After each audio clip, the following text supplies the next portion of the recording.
At first, it was just a babysitting job. Good pay, a cute kid, rich parents who stayed out of the way. But then, I watched the nanny cam footage, and I saw something no child should be able to do. A language no human should know. I'm a linguistics student. I thought language was a window into the mind. But I was wrong. Some words don't open a window, they open a door. This is what I recorded. And if you're listening, don't watch the video. And whatever you do, don't say the words out loud. Jasmine, lie speaking. Okay, Memo 1 for Professor Valenti's independent research credit. Language acquisition in early childhood. This one's from the Nelson babysitting gig. I'm supposed to note how kids begin to experiment with syntax and meaning. So, Elliot's 2 years and 7 months. Very verbal, extremely advanced vocabulary. He mimics patterns fast. Rich parents, overachiever genes, I guess. The house is weird. Victorian style, over-decorated. Lots of antique junk, like museum pieces. Creepy portraits of people with dead eyes, a grandfather clock that chimes off-key. And the study. The parents call it that, always locked. But twice now, I've found the door cracked and Elliot just inside, sitting there, not touching anything. Just staring at the old fireplace like he's waiting for something. Mrs. Nelson insists I check the nanny cam recordings each night after I put him down. She says it's for developmental observation. Sure. The thing's overkill, full-spectrum infrared, directional audio. Military-grade baby monitor. I'll review tonight's feed after class tomorrow. End memo. I reviewed the nanny cam from last night. Around 3:33 a.m., Elliot sits up in his crib, eyes open, mouth moving. But there's no sound, just silence, except when I slowed it down. Reversed the audio, there's chanting. Low, rhythmic. The voice doesn't sound like him. It's too deep. Measured and layered beneath it are whispers, like others speaking at the same time. I ran it through a phonetic breakdown. These aren't babbles. The syllables follow a recursive structure, almost Sumerian, but not quite. I asked Elliot today what he was saying last night. He smiled, then whispered something in my ear. I threw up. I don't even know why. I couldn't record what he said.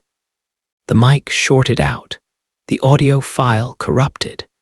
But I remember how it sounded. It didn't sound like something meant for human ears. I asked the parents about Elliot's language development.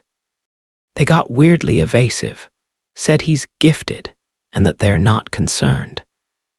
I noticed something in the nursery today, markings burned into the crib rails. Not scratches, marks, in a circle. Symmetrical glyphs that look constructed. He traced one into spilled milk on the kitchen table. When I asked what it meant, he said, it's his name. Whose name? Elliot pointed at the ceiling. The one who watches me sleep. I don't think Elliot's imagining things. I think he's remembering them. Tonight's cam footage showed Elliot standing perfectly still for 39 minutes. No movement, no blinking. At the 39th minute he speaks, clearly. Words that hurt to hear. Like each one is a metal shard in the air. Then the cam glitches. One frame, just one, shows a second figure standing beside the crib. Tall, thin, cloaked in shadow, it vanishes on the next frame. My breath fogged the screen watching it, and the room dropped 10 degrees. I brought a sample of the audio to Professor Valenti. He ran it through the university's phonetics lab. After 3 hours, he pulled me into his office, pale as a corpse. He said, "This isn't a language. It's a summoning sequence."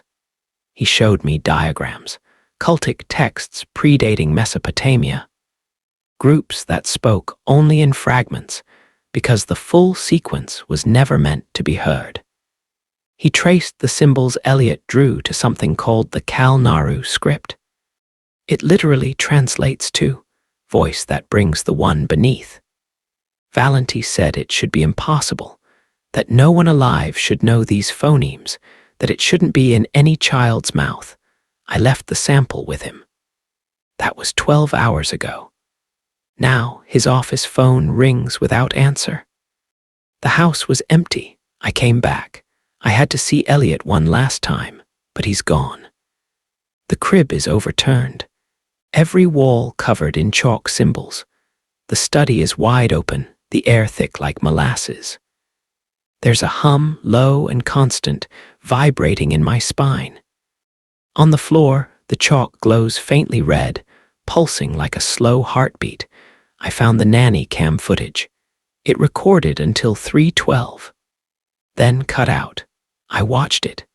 Elliot stands in the center of the room, eyes black, chanting fluently. The symbols flare, then something speaks. From behind the camera, not a voice, a force wearing a voice, it says, "We found her."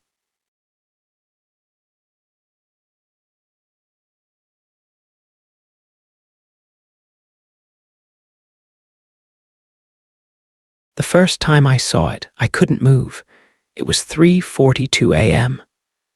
I know because the green digital numbers glowed on my nightstand, ticking impossibly slow. I was awake. I was certain of it. My eyes were open, staring at the ceiling fan above me. It was off. The blades perfectly still.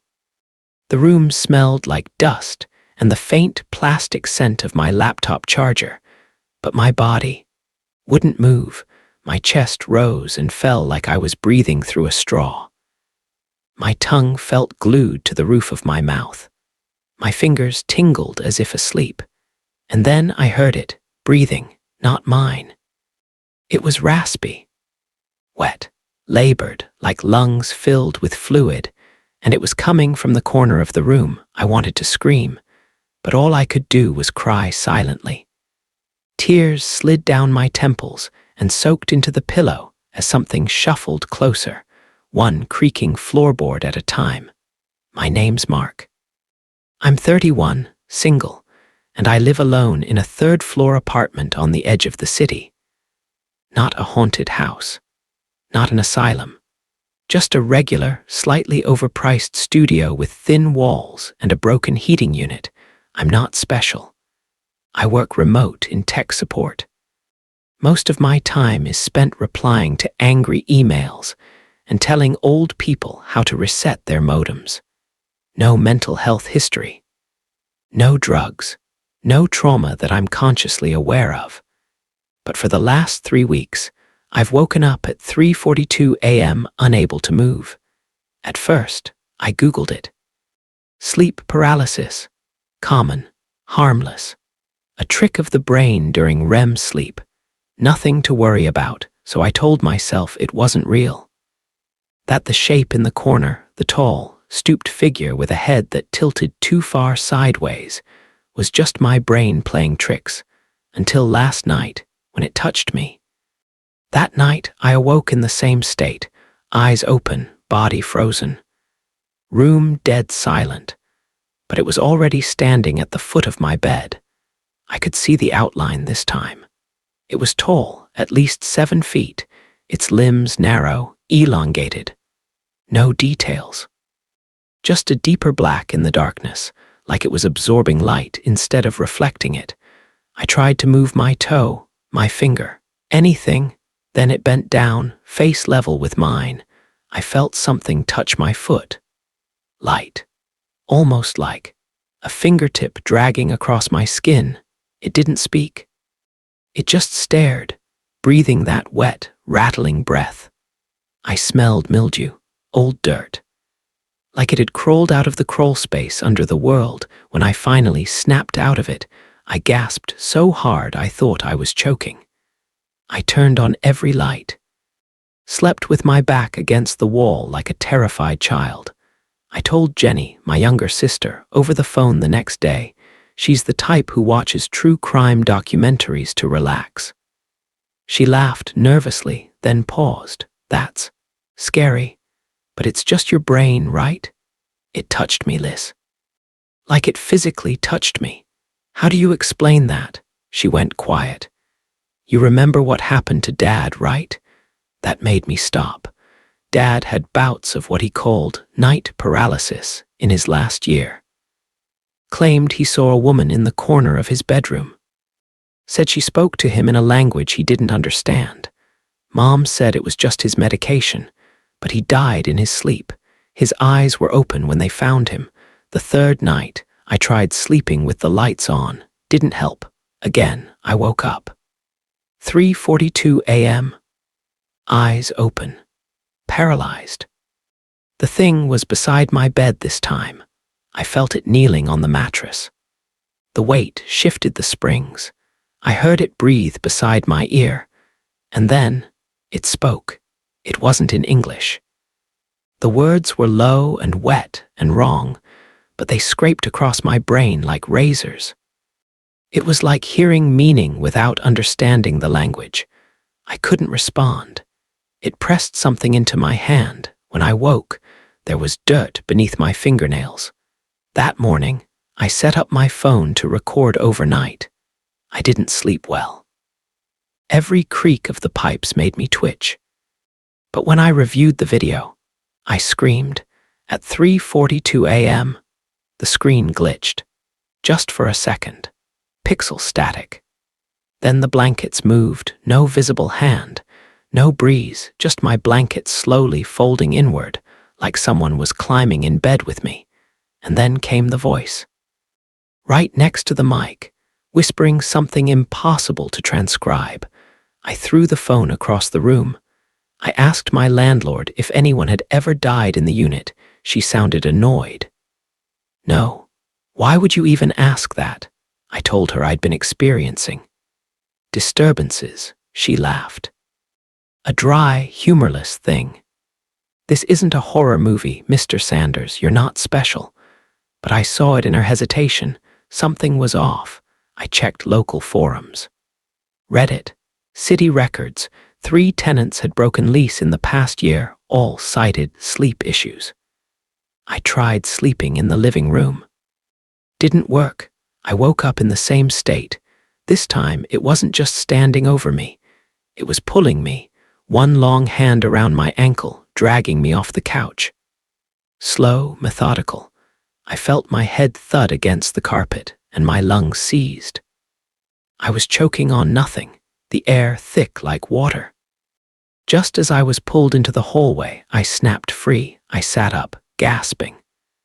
My ankle throbbed. There were bruises, 5 long finger-shaped bruises. I sent the photo to Jenny. She called immediately. You need to get out of that place. I can't afford to break the lease. It's a $1,200 penalty. Mark, listen to me. It's not sleep paralysis anymore. Then what is it? It's a haunting, or a possession, or I don't know, but it's not just in your head. The next morning, I found symbols scratched into my bedroom wall. I hadn't seen them before. They were faint, like traced in dust, circles with jagged lines through them. A pattern repeating over and over, and beneath my bed, a pile of dirt, not city dirt, forest dirt, like it came from somewhere ancient, and something buried. I didn't sleep that night. I drank coffee, blared music, kept every light on, but at 3:42 a.m., everything went dark. The bulbs didn't pop. They just went out silently, instantly, and I froze. No warning this time, just paralysis. I felt breath on my neck. Cold, damp, and then hands under my arms. Pulling me upward, I couldn't scream. Couldn't move. I saw my reflection in the black screen of the TV. Something stood behind me, tall, twisted. Smiling. When I woke, I was outside, lying in the alley behind my building, shivering. Barefoot, dirt under my fingernails, blood on my ankle. I checked the time. 3:58 a.m. How long had I been gone? I left, broke the lease. Packed everything I could fit into my car. left furniture, dishes, the mattress, didn't even bother closing the blinds. The landlord didn't ask why, just nodded and said, "You lasted longer than most." That was all. I moved in with Jenny for a while. Her guest room had no smart tech, no mirrors near the bed, no weird shadows. She kept lavender in the drawer and a night light plugged into the wall like we were kids again. For the first time in weeks, I slept. No paralysis. No figure. No breathing. Just silence. My doctor said I was likely experiencing a mix of chronic stress, hypnagogic hallucinations, and sleep-onset paralysis, especially common in people living alone under pressure. You'd be amazed how real the brain can make things seem when it's running on fear and no REM sleep, he said. It's not uncommon to feel touched, heard, even dragged. It made sense. Technically, but it didn't explain the bruises or the dirt under my nails. He prescribed melatonin. I didn't take it. 15. The video, I went back to collect my security deposit. My old place was already listed for rent. I didn't go inside. But I did check the home security footage I'd saved to the cloud, hoping for something to rationalize it all. Some glitch, some neighbor, something. I found one video. It showed me in bed, tossing slightly, then going perfectly still at 3:42 a.m. No visible intruder, no shadow, no movement, just one thing at exactly 3:46 a.m. The camera froze for 12 seconds.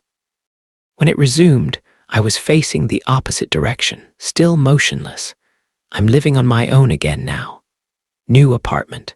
Top floor, windows all around. I've replaced all smart devices with analog. I keep blackout curtains drawn. I don't sleep with my back to the room anymore. No more episodes. No more sleep paralysis. But I still wake up sometimes, without reason around 3:40.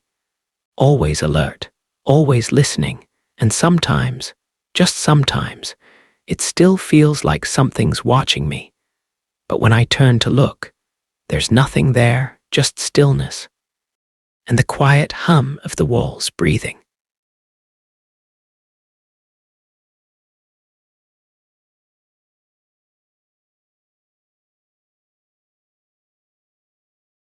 My daughter drew our family. Then she drew someone else, someone we don't know then. The drawing started drawing itself. This is how it begins. The picture arrived on the fridge like a time bomb. It was taped over Lily's last school artwork. A happy sun, green grass, crayons in motion. Below, a new drawing. Same paper, same childlike style, same handwriting on the back. To Mommy. Love, Lily. But I knew Lily hadn't made it. The image was unsettling. A stick figure family, Mom, Dad, Lily, and one extra figure in black. No face. No eyes. Just a tall shape beside Lily, drawn darker, scribbled edges. Behind it, trees drawn too tall, branches curling down like grasping fingers. The lines jittered, almost moving. There was something wrong. Lily, 6 years old, across the room at the dinner table, happily chewing spaghetti. She looked up. Look, Mommy, I made a new one, I swallowed. Very nice, sweetie. Did you draw the dark one? No, Mommy, I only drew us. My chest tightened. My name is Catherine. I'm a single mom working from home in a small town. My youngest is Lily, 6, quiet but cheerful. My older child, Riley, is 8, clumsy, outspoken, protective big sister. They're normal kids, lovable, flawed. Lily forgets lunchboxes at school. Riley pushes too hard on the swing, just kids, but that drawing changed everything. That night, I woke up to scribbling at 2:19 a.m. upstairs. Soft, rhythmic scratching. Like someone dragging colored pencils over paper, I tiptoed down the hall. The staircase creaked as I passed. The air smelled stale, dusty. I reached Lily's door, ajar. Inside, the lamp was off, but the fridge light downstairs still glowed faintly, back lighting the drawing on the fridge. I heard the scratching again. Then, silence. My heart rate dropped only when I couldn't feel Lily's door under my hand. I turned right then, down to Riley's room. She was asleep. But in Lily's room, no light, no breathing. Lily was gone in the closet. Curled between coats, I found her, clutching a crayon, drawing in the dark. The picture she held, more black figure, growing branches, and scribble lines still damp. "I'm drawing her," Lily said softly. "She said she wants to stay." I was asleep when the sound started again. A soft scratching, rhythmic and hushed, like a pencil dragged over paper under the weight of a child's hand. At first I thought it was part of my dream, but then I woke. Wide awake. The sound was real. It was 2:19 a.m. I sat up slowly, holding my breath. The house was silent otherwise.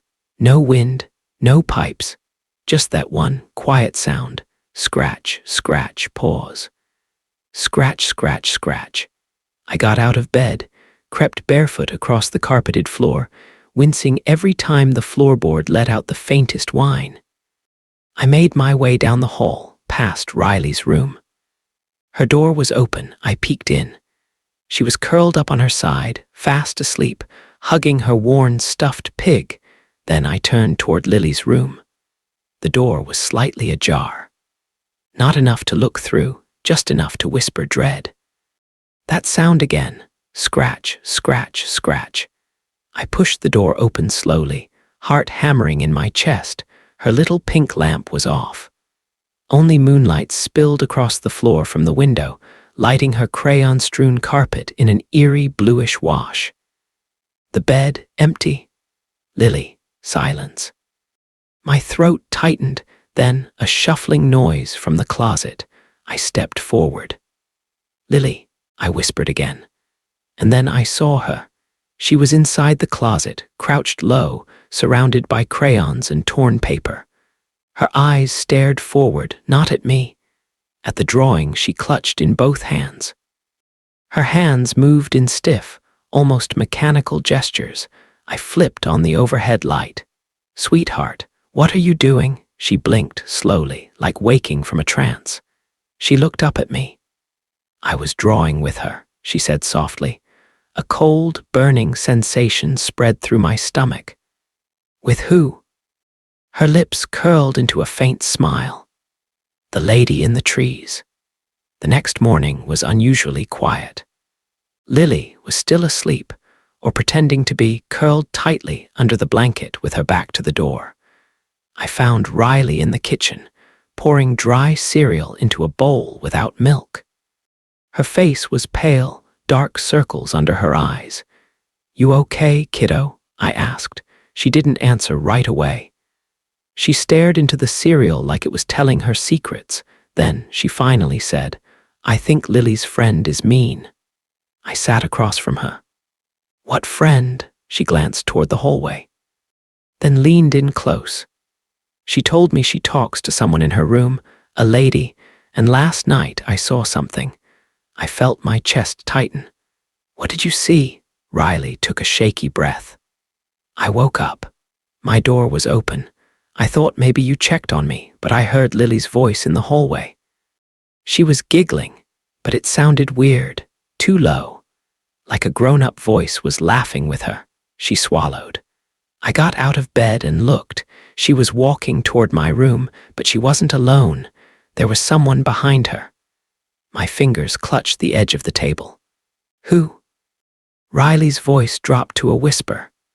She was tall, really tall, like too tall, and she didn't walk. She kind of floated, and her hair looked like black branches.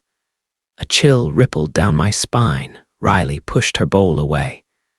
She looked at me. I didn't see her face, but I knew she looked at me. And Mom, it got cold, so cold I could see my breath. Tears welled in her eyes. "She doesn't want Lily," She wants all of us." I wrapped my arms around her and held her tight. Something changed that day. The air in the house felt heavier, like it carried weight we couldn't see. Everywhere I went, I felt a presence, faint but persistent, brushing the edge of my senses. Like walking into a room just after someone left, but no one ever had. It started subtly. Light bulbs flickering, the fridge humming louder than usual, drawers creaking open in the night. Then came the photos. I was scrolling through my phone, searching for an old picture of Lily's art to compare with the new ones, and found an image I didn't remember taking. It was a photo of Lily's bedroom, at night, but it was different. It was taken from my hallway, and Lily wasn't in bed. Instead, a faint shape stood beside the bed, blurry, thin, wrong. The metadata said it was taken at 1:14 a.m. I hadn't touched my phone. The image vanished an hour later, just disappeared from my gallery. I tried restoring it, no luck. Then I started hearing things. When I worked at my laptop, I heard the faint sound of scribbling in the walls. When I showered, the mirror fogged faster than usual. But it never fogged over the black figure in the bottom right corner. I tried to draw it myself, just to confront it. The moment I put pen to paper, my hand shook violently. My wrist cramped. I dropped the pen. The paper showed a rough oval in black, scribbled fast, angrily, as if my own hand had betrayed me. That night, I placed a baby monitor in Lily's room. At 2:59 a.m., I heard something I'll never forget. Scribbles, then whispering. Then a voice, deeper than any child's, said, "She's almost ready." I ran to Lily's room, heart pounding. Her bed was empty. Paper littered the floor.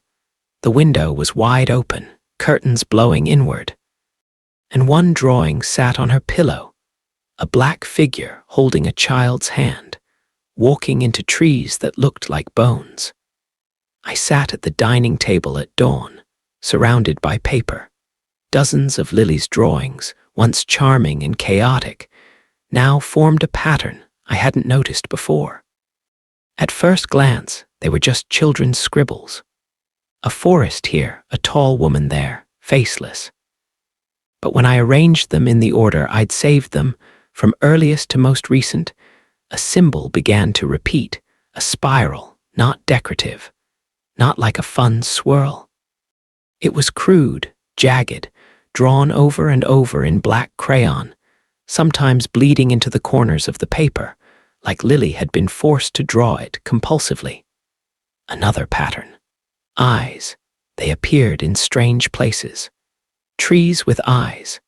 Houses with windows that looked like eyes. Once, the moon had been replaced with a large, dripping black eye. I ran my fingers over one particular image, a tree with its roots wrapped around a small figure, its face expressionless. The tree had dozens of eyes, all open, all watching. That's when I heard her behind me. "Lily, do you know what it means?" I asked gently. She blinked at the pictures, then pointed to the spiral. She said, "It's the door. When I draw it, she can come closer." My mouth went dry. "Who told you that?" "The lady," she whispered. "She's inside the black now." I hugged her before I could think. Her skin felt cold despite the summer heat. And then she added, "She doesn't like when you move the drawings. She said stop, or she'll make Riley quiet." That same afternoon, I called my mother. She passed away 5 years ago, but I dialed her number out of sheer habit and grief. The line rang, then disconnected. I stared at the phone and realized I needed to go to the attic. There were things I hadn't touched since Mom died. Boxes labeled in her cursive. Old photo albums. Her diaries. I climbed the rickety ladder and stepped into the suffocating heat of the attic, dust swirling like ash. It didn't take long. In a box labeled Mom 1970, I found a leather-bound journal with warped pages. Inside were entries that felt painfully familiar. Lily's drawing again. Always the same spiral. She says she sees a tall woman near the trees at night. Lily. My grandmother had named my mother Lily, and now my daughter bore her name. The woman appears in dreams, sometimes in mirrors, sometimes in reflections that shouldn't reflect. My hands shook. The last few pages of the journal were torn out, but one loose scrap had been tucked between the pages, a child's drawing, clearly old, yellowing, torn. A house surrounded by stick figures. One tall black figure hovering above them, arms outstretched like branches. At the bottom, in childish handwriting, she waits where the spiral ends. I fled the attic, my chest tight, my heart thudding like thunder. 3 generations of women, all haunted by the same figure. That night, I couldn't sleep. I stood in the hallway outside my daughter's rooms, watching their doors. The baby monitor sat in my hand, volume turned high, but I didn't need it, because I heard the scribbling again, this time louder, more frantic, as though it was inside the walls, multiplying. I opened Lily's door. She was sitting up in bed, staring out the window. "Mommy," she said without turning. "She's in the trees again." I crossed to the window. The moonlight lit the backyard, the tall oaks swaying gently. And between 2 of them, I saw her, the lady. She stood impossibly still. Her arms were long, tapering into sharp black fingers. Her head cocked to one side, hair like tangled roots, face obscured by shadow, but I could feel her eyes on me. I pulled the curtain shut, but Lily spoke again. "She wants to take me to where the spiral ends. She says you already know the way." The baby monitor in my hand crackled. Riley's voice came through, not her usual one, but strained, terrified. "Mom, she's in my room." I ran. Riley's room was freezing. She was curled against the wall, blanket pulled to her chin. Her closet door was wide open, and inside was another drawing. Taped to the wall, this one had no color, just black ink. A spiral so dense and tight that the paper warped from the pressure. At the center, a small door, half open, and inside it, a pair of eyes watching. I sat on the floor of Riley's room, shaking, staring at the drawing taped inside her closet. That spiral, it wasn't ink. It was thicker, oily, sticky to the touch, and the paper was warm. I tore it down, shoving it into a garbage bag, and took every single one of Lily's drawings with me, marching to the backyard fire pit. I poured lighter fluid over the pile and lit a match. The flames swallowed them at first, until the fire stopped moving, paused like time itself had hiccuped. And then the drawing started to scream. It wasn't a sound, not exactly. More like an echo in my head, a feeling of being watched from beneath the flames. My skin crawled. Suddenly, I turned. Lily was behind me, barefoot in the grass, staring at the fire, emotionless. "She said it's too late to burn them," she whispered. "She who?" She didn't blink. "The woman in the spiral. She was Mom's sister." I knelt down. "What are you talking about?" Lily finally looked me in the eyes. She was taken, a long time ago, but she never really left. And in that moment, I saw it, not Lily, something in her face, like a flicker of a different expression layered over her real one. Like another woman wearing my daughter's features. And then it was gone. Lily blinked and looked scared. "I want her to go away," she whimpered. "She says you made the door when you had me." I didn't sleep that night. I stayed up researching everything I could, old local archives, missing persons, death certificates. I didn't know what I was looking for until I found it. 1879. A woman named Edeline Harrow, vanished from her family's home in upstate New York, the same property my great-grandmother had fled from during the Depression. My blood ran cold. She was 16. She was an artist, and her final sketches were filled with spirals. The next morning, I drove Lily and Riley to my sister's house 2 towns over.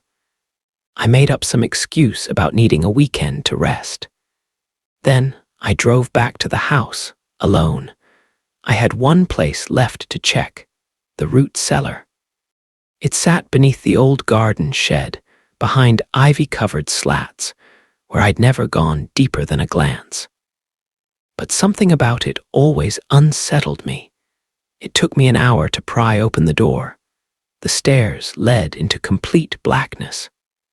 The air was cold and wet, filled with the coppery tang of mildew and something else, old metal and rot. I held my flashlight in shaking hands. At the bottom of the stairs was a space no bigger than a closet. Empty except for a single drawing nailed to the stone wall, and beneath it, a hole. A perfectly circular hollow in the stone floor, carved into a spiral, tight and twisting, like a drain for the soul. As I stepped closer, the light flickered, and in the beam I saw words scrawled beneath the drawing: blood opens, blood seals. Then I heard it, scribbling. Coming from inside the spiral hole, I should have run. But I didn't. I stepped to the edge of the hole. Inside it, darkness churned, almost alive, and rising from it was a figure, not a ghost. Not human. She was the shape of a woman, but too long, too still. Her limbs moved like they remembered being human. Her face was blurry, as though my brain couldn't decide how to process it.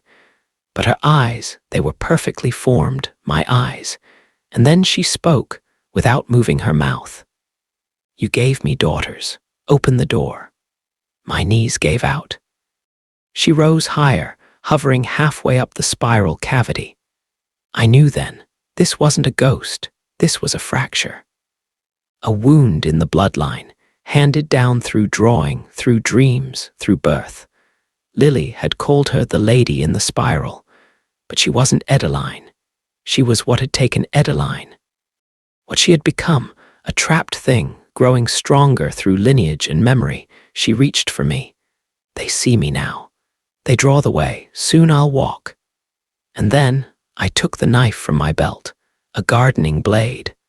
I didn't even remember grabbing it, but instinct took over. I cut my palm and let the blood drip into the spiral. The woman hissed. The darkness convulsed. The spiral began to spin.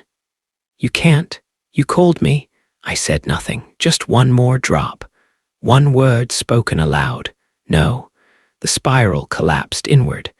And the woman with it, Lily, hasn't drawn since. She doesn't remember what she said, or who she saw. Neither does Riley. For that, I'm thankful. I sealed the root cellar. Burned what was left. Moved houses within the month, but last week I found a crayon under Lily's bed. Red, next to it was a folded napkin. Just a few lines. A house. 2 stick girls. 1 mother, and in the upper corner, just barely drawn in the dark, a spiral, no eyes.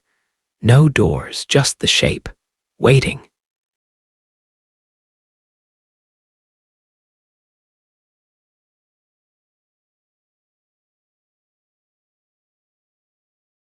She moved in to forget, to be alone. But the city had other plans. This is the story of Emily Hargrove, a woman who wanted solitude after heartbreak, and instead found surveillance. What began with faint scratching in the walls became something far worse. Something watching, waiting, living where no one should. Her story was pieced together from recovered journal entries, therapist notes, and a sleep-tracking app that recorded more than just snoring.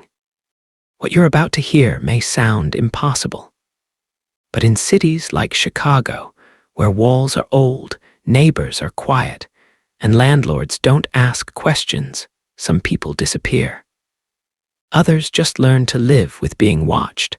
Welcome to thin walls. Emily had always liked silence. After 10 years of design jobs in open-plan offices and a recently ended live-in relationship that echoed more with arguments than laughter, silence felt like a kind of salvation. So when she found the Craigslist ad, affordable vintage unit with charm, close to downtown. Great bones. It felt like an invitation. The brownstone on Maple and 8th was nestled in a neighborhood caught between decay and hip revival. Vegan cafes and tattoo parlors were popping up, but the buildings still bore rusted fire escapes and decades of mildew in their brick bones. Her new unit, 2B, was tiny, with slanted floors, peeling wallpaper, and a hallway light that flickered every time she walked under it. Always under her, always dimming just slightly. She told herself it was the wiring. The landlord, Marvin, met her once, handed over keys with yellowed fingernails, and never showed up again. But she didn't need anyone. Not now, not until the nights started to change. The first sound came 4 nights after she moved in, a soft scratch behind the wall near the closet. Rhythmic. Delicate, not like a rat, more like a finger testing plaster. Emily paused her podcast, sat up in bed, and held her breath. The sound stopped. She told herself it was pipes. Old buildings had quirks. But that night, she dreamed of a shadow moving behind drywall, long limbs curled like a fetus, pressed between plaster and insulation. The next day, she downloaded a sleep tracker app. Not for sleep, really. Just to feel like something, was listening while she slept. It was the recordings that broke her illusion. On the 3rd night, she played one back over coffee. Mostly normal, soft rustles, a yawn, but then, at 3:41 a.m., a new sound, breathing not hers, too deep, wet, struggling, like lungs hadn't breathed fresh air in years. Emily dropped her phone. She laughed it off at first. Probably me shifting in sleep. But that night, she placed her phone on the dresser, facing the vent near the closet. The next morning, the app had no new recordings. That shouldn't have been possible. It was always automatic. She tried again the next night. This time, the file was corrupted, just static, with occasional warped whispers that sounded like someone saying her name. The hallway mirror. A tall vintage rectangle bolted outside the bathroom began to unsettle her. At night, her reflection didn't move in sync. It lagged, as if waking slower than she did. One night, she stood and stared, raising her hand. Her reflection followed, just a second too late. She slammed the bathroom door and refused to look again. Then the keys went missing. She kept them on a hook by the entrance, always. But after coming back from a late-night corner store run, she found them inside the freezer. That same night, she felt it. The rush of cold air against her cheek when the windows were shut and the heat was off. A breeze, steady and chilled, like someone breathing against her skin from a vent that never blew. The crawlspace in the closet stared back at her, half covered with warped plywood. She touched it once, flaking drywall off with anxious fingers. The dust revealed cloth, not insulation. Something soft, like bedding. Something had lived there. She finally tore it open on a sleepless, storm-heavy night. Armed with a claw hammer, adrenaline, and nothing left to explain away, Emily bashed through the crawlspace wall. Behind the plaster, the space opened into a narrow channel between her unit and the next. In the middle was a mattress, rancid, moldy. Half-eaten food containers stacked beside it. Flies buzzed softly. And on the opposite wall, dozens of photographs, yellowed and curling, images of Emily. sleeping, changing clothes, lying in the bath, each one taken through different slats in the vents. At the center of it all, a small, outdated camera pointed directly at where her bed sat, just inches from the vent. She backed away, nearly tumbling over a rat skeleton. Her breathing caught in her throat, stomach convulsing. She dropped the hammer and ran. Marvin answered the door in a faded bathrobe. When she told him what she'd found, he didn't blink. "I sealed that crawl space years ago," he said, scratching his neck. "Mostly, anyway." "Somebody's living in the wall, Marvin." He raised an eyebrow, unbothered. "You're not the first tenant who said that." Her mouth fell open. "And you won't be the last." He stepped back inside. The door slammed behind him with a final click. When she returned to her apartment, the door was already ajar. Inside, her kitchen light was on. She hadn't left it that way. She backed out instinctively, but the door shut behind her. She turned the knob. It wouldn't open. She was locked in. That night, as the sun dipped low and the hallway light flickered one last time, Emily sat on the floor beside the closet. Now gaping open, she tried the windows. Nailed shut. Her phone buzzed. The sleep app had auto-started, as it did every night at 2:15 a.m. But she hadn't touched it. Her hands trembled. The app's interface flickered. She watched as the waveform moved silently for a few moments. Then, a voice. She knows now. We'll need a new one. A sharp inhale followed, close. Inside the room, and then silence. The screen went black.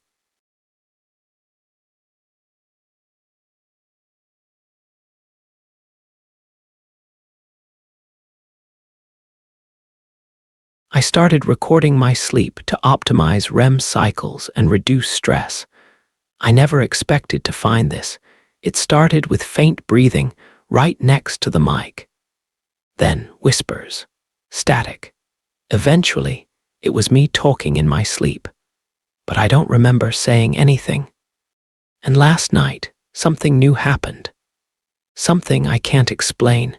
I don't know if it's sleep paralysis, a breakdown, or if something in my apartment is finally tired of hiding.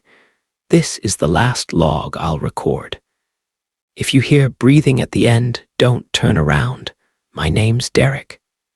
I'm 34, UX designer. Just moved into this place 2 months ago, sleek, modern, sterile as hell. A one-bedroom on the 19th floor of a high-rise downtown. Breakup situation, long story, I'll spare you. Point is, I'm resetting. Routines, nutrition, sleep, especially sleep. I started using this new app called SomnoTrack. It uses your phone's mic to monitor breathing, movement, sleep cycles. Uploads everything to the cloud. Tonight's the first night I'm enabling audio capture. Just curious. I've been waking up exhausted, and I want to debug what's going on. The apartment's too quiet. White walls, white sheets, blackout curtains. You'd think silence would be peaceful, but it echoes, like it's waiting for someone to fill it. I keep thinking I hear something. A hum. Maybe it's the fridge anyway. Starting the session now. Good night. Okay, so? The app recorded something last night. At 3 a.m., there's a 5-second spike in the waveform. It's subtle, not snoring, not movement. It's breathing, but deeper than mine. Too slow. Like someone standing next to the mic and exhaling deliberately. I played it a dozen times. My own breathing was steady, faint. This was right beside the mic. It shouldn't be there. I told myself it was app glitching. Audio distortion. But the waveform's clean, sharp, like intentional anyway. I'm going to record again tonight. I need to know if it was a fluke. I got chills listening to this one. Same time. 3 a.m. This time the breathing comes first. Then whispers, barely audible, not English, not a language I recognize. I boosted the volume in Audacity. There's structure, intonation like it's talking to me, through me.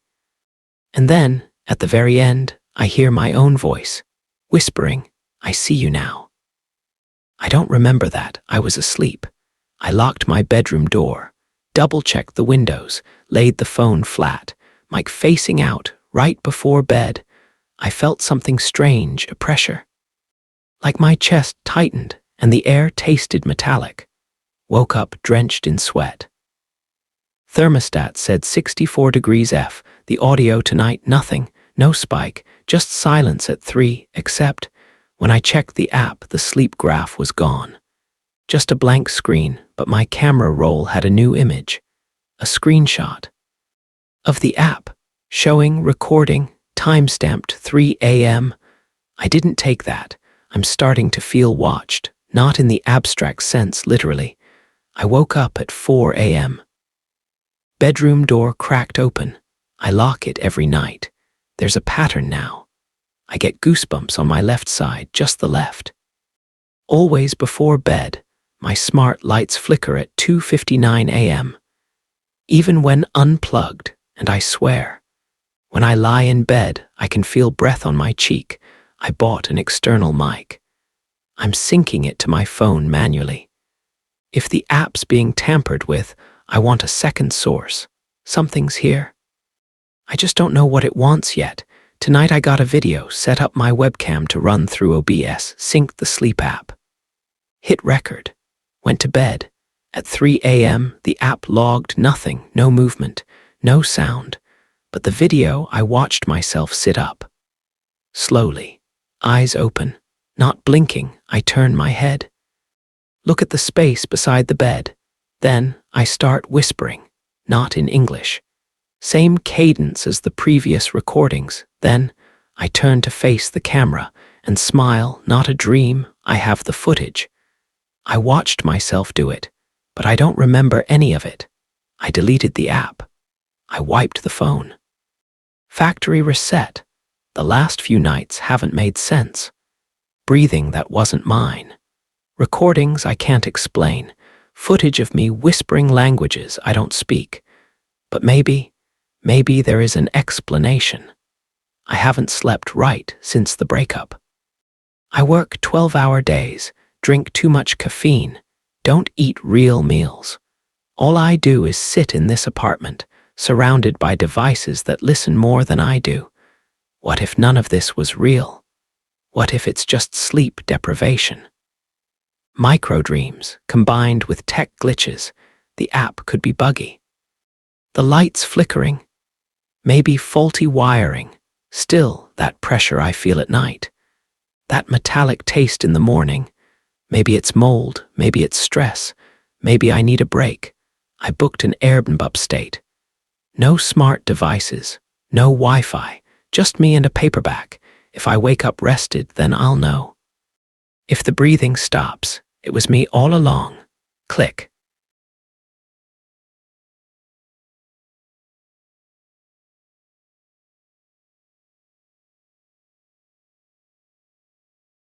She died on a Sunday. We buried her Wednesday, Friday. She texted me, and now she won't stop. We buried her under gray skies. It was the kind of cold that made your bones ache, even in a thick coat. People kept saying things like, "She's in a better place," or "She's at peace now." I stood in silence. Numb. Her name was Emily. She was 26, my girlfriend of 3 years. Car crash, drunk driver, nothing to prepare for, no last words, just gone. They lowered her into the ground around 3:17 p.m. I watched the coffin disappear beneath wet earth. That night at 11:06 p.m., my phone buzzed on my nightstand. From Emily, it said, "It's dark." I stared at the screen, heart hammering. It had to be someone messing with me. Maybe her mom gave away her phone. Maybe it auto-sent something cued. Some weird digital residue. But I knew her typing style. The punctuation, the lowercase, it was her. I didn't respond. I just locked the phone and sat in the dark, my heart racing, mind screaming this isn't real. Then, minutes later, "Are you there?" I shouldn't have come back. The moment I slid the key into the old apartment door, something in my chest tightened like a fist. The lock clicked, and the air inside hit me, still, cold, unmoved since the day I packed my last bag. Emily's shoes were still by the door. Her denim jacket, the one with the sunflower patch she stitched herself, hung over the back of the kitchen chair. It smelled like her: coconut shampoo, vanilla lotion, and a hint of the jasmine perfume she only wore on weekends. It was like she had stepped out for a minute and would be back any second. I walked to the living room and stopped in the doorway. Everything was still there. The faded Polaroids on the fridge, the cheap fairy lights strung across the window, the dent on the couch cushion where she always curled up during storms, all frozen in time. And then my phone vibrated. 11:09 p.m. A new message. "You left the lights off." Why? I stood completely still. The only sound was the hum of the refrigerator. My heart thudded louder than anything else. I turned to look behind me. Nothing. No one. I hadn't touched a single switch, but now the living room light flickered on, buzz. I don't like the dark. I took a breath. "This isn't real," I whispered to the room. "You're gone." A second buzz. "Don't say that." I needed someone to tell me I wasn't losing it. Lisa met me at Denny's the next morning. We'd been friends since high school. She was always rational, sharp, the one person who never sugarcoated things. If anyone could pull me back from the edge, it was her. She arrived in a hoodie, hair in a bun, barely awake. "Jesus, Mark, you look like hell," she said, sliding into the booth. "I haven't slept." I pushed my phone toward her, showed her the texts. "Please just read them." She scrolled, her brow furrowing. She looked up, voice cautious. "Mark, you don't think she's actually texting you, right? It's her number, it's her style, it's not a bot, it's not spam." Maybe someone got her phone. The cops said it was destroyed, melted in the engine fire. She opened her mouth, closed it. Her hand trembled slightly. "Then maybe you're texting yourself. You think I do this to myself? You're grieving. People see things, hear things, want things." I leaned in. Last night, I walked into the apartment. The lights turned on by themselves. Then she texted me. Lisa pulled her hand away. "Mark, this isn't healthy." My phone vibrated between us. We both stared at it. She never liked me. Lisa froze. Her face drained of color. "Did you tell her I was with you?" "No." "Then how did—" She pushed the phone back toward me like it burned. "I think you need help." And then she left. After Lisa left, I sat in my car for almost an hour. I couldn't bring myself to go home, but I didn't want to be anywhere else. I felt like the world was folding in on itself, reality thinning at the edges. Like I was watching my life on a screen and couldn't find the pause button. At 3:17 a.m., I finally unlocked my phone. I needed proof, something solid, something that couldn't be denied. I pulled up the conversation thread with Emily. I took a series of screenshots, each message, each horrifying timestamp.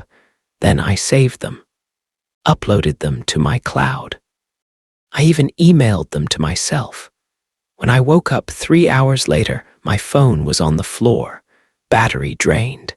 When I powered it on and opened my gallery, the screenshots were gone, not just missing. Deleted, not in recently deleted. Not on iCloud, not in my email. The entire thread with Emily was still there, but somehow it felt shorter. Missing messages, things I knew I had seen, just gone. I tried scrolling up. The screen froze, and then it restarted on its own. When it booted up, her thread was empty, completely blank. Then a single message appeared. "Stop trying to forget me." I whispered into the phone, my voice shaking. "What do you want from me?" A new text immediately said, "To come home." And the worst part, some part of me wanted to let her. I didn't mean to play it. I was looking for something, anything, that could tether me to the version of events everyone else believed. That Emily was gone. That what I was seeing, hearing, feeling was just static in my mind. But my finger slipped. Instead of her gallery, I opened our old voice notes. There it was. April 14, 2022. For when I'm gone, I remembered when she sent it. We were joking about writing a will because I had a bad cold and said I wouldn't survive it. She laughed, dramatic as always, and sent me a voice note to play at my funeral. I hit play. "Hi, my love. If you're hearing this, I'm either dead or being really dramatic. Knowing me, probably both." My chest squeezed tight. "Don't let anyone talk shit at my funeral, okay? If I die in something dumb like a hot yoga accident, make up a story about saving puppies from a burning building." The message crackled near the end. Her voice slowed, warped, distorted like tape unraveling. "Mark, I don't want to go, I don't want to go, I don't want to go," the audio shrieked. Then silence. The timestamp had changed, modified, today. 3 a.m. I couldn't just sit with it anymore. I drove to the cemetery in the middle of the night, headlights off until I passed the gates. My breath fogged the windshield, and the clouds overhead looked like bruises spreading across the sky. Row after row of tombstones watched me, unmoving. Emily's grave was toward the back. Small, simple. Her name etched cleanly into polished stone. Emily Rose Carter, beloved daughter. Lover of stars, I knelt by the grave, knuckles cold against the damp soil. I whispered, "You're not here, are you?" No reply. "You're in my phone. You're in my apartment. You're in my head." A sudden breeze pushed through the trees, rustling the branches like skeletal fingers brushing past each other. And then the phone buzzed in my coat pocket. "Don't dig." I froze. "I'm not, Buzz. You don't want to see what's left." My hands were trembling now. "Buzz. You promised you'd love me even after, Buzz. So why did you let me die?" I backed away. Fast. Nearly tripped over a headstone. I didn't stop running until I reached the car. Even then, I couldn't breathe right.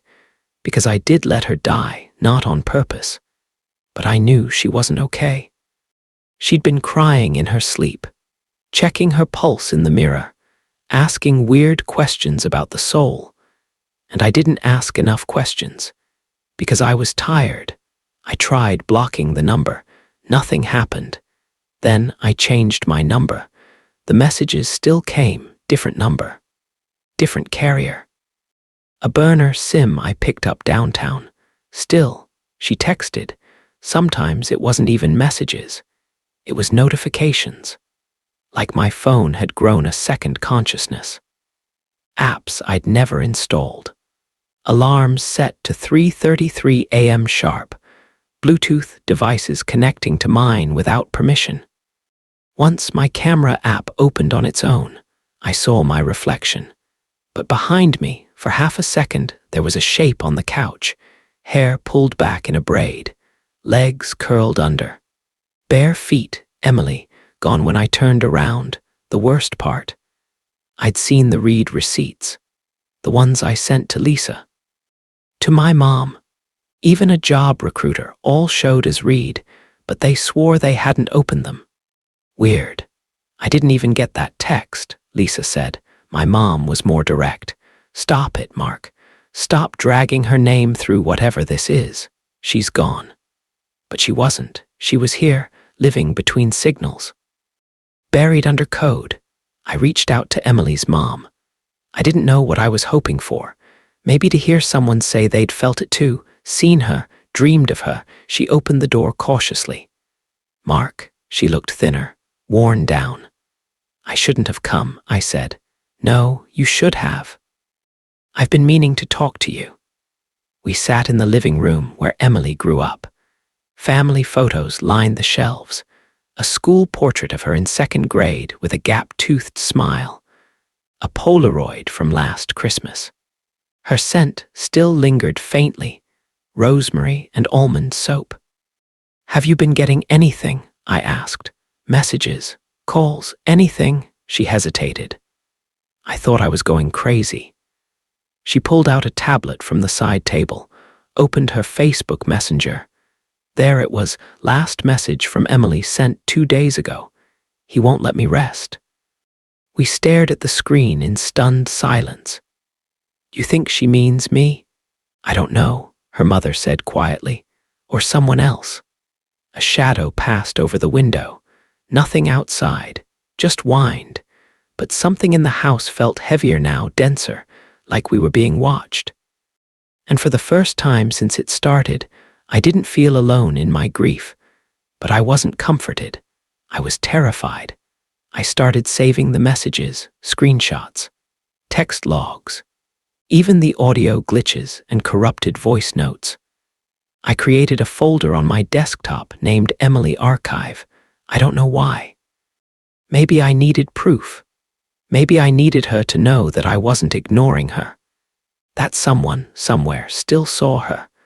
But every time I tried to print a message, it changed. One of them, one I swear said, I miss you, became, you forgot the smell of my skin. Another read, you lied when you said you'd never delete me. And one night, while reading through the logs, the folder duplicated itself, then a third, then a fourth, each larger than the last. They weren't just messages anymore. They were files. Audio, video, images of me sleeping. Typing, crying, taken from angles inside my apartment where no camera should have been. Lisa showed up one morning pale, holding her phone out like it was burning her hand. You said it was only happening to you. I looked at her screen. Don't believe him. Ask him about the bridge. He let go. What does she mean? Lisa asked. I nearly vomited. She was talking about the night Emily died, the bridge we were fighting. Something stupid, dinner plans or not calling her back.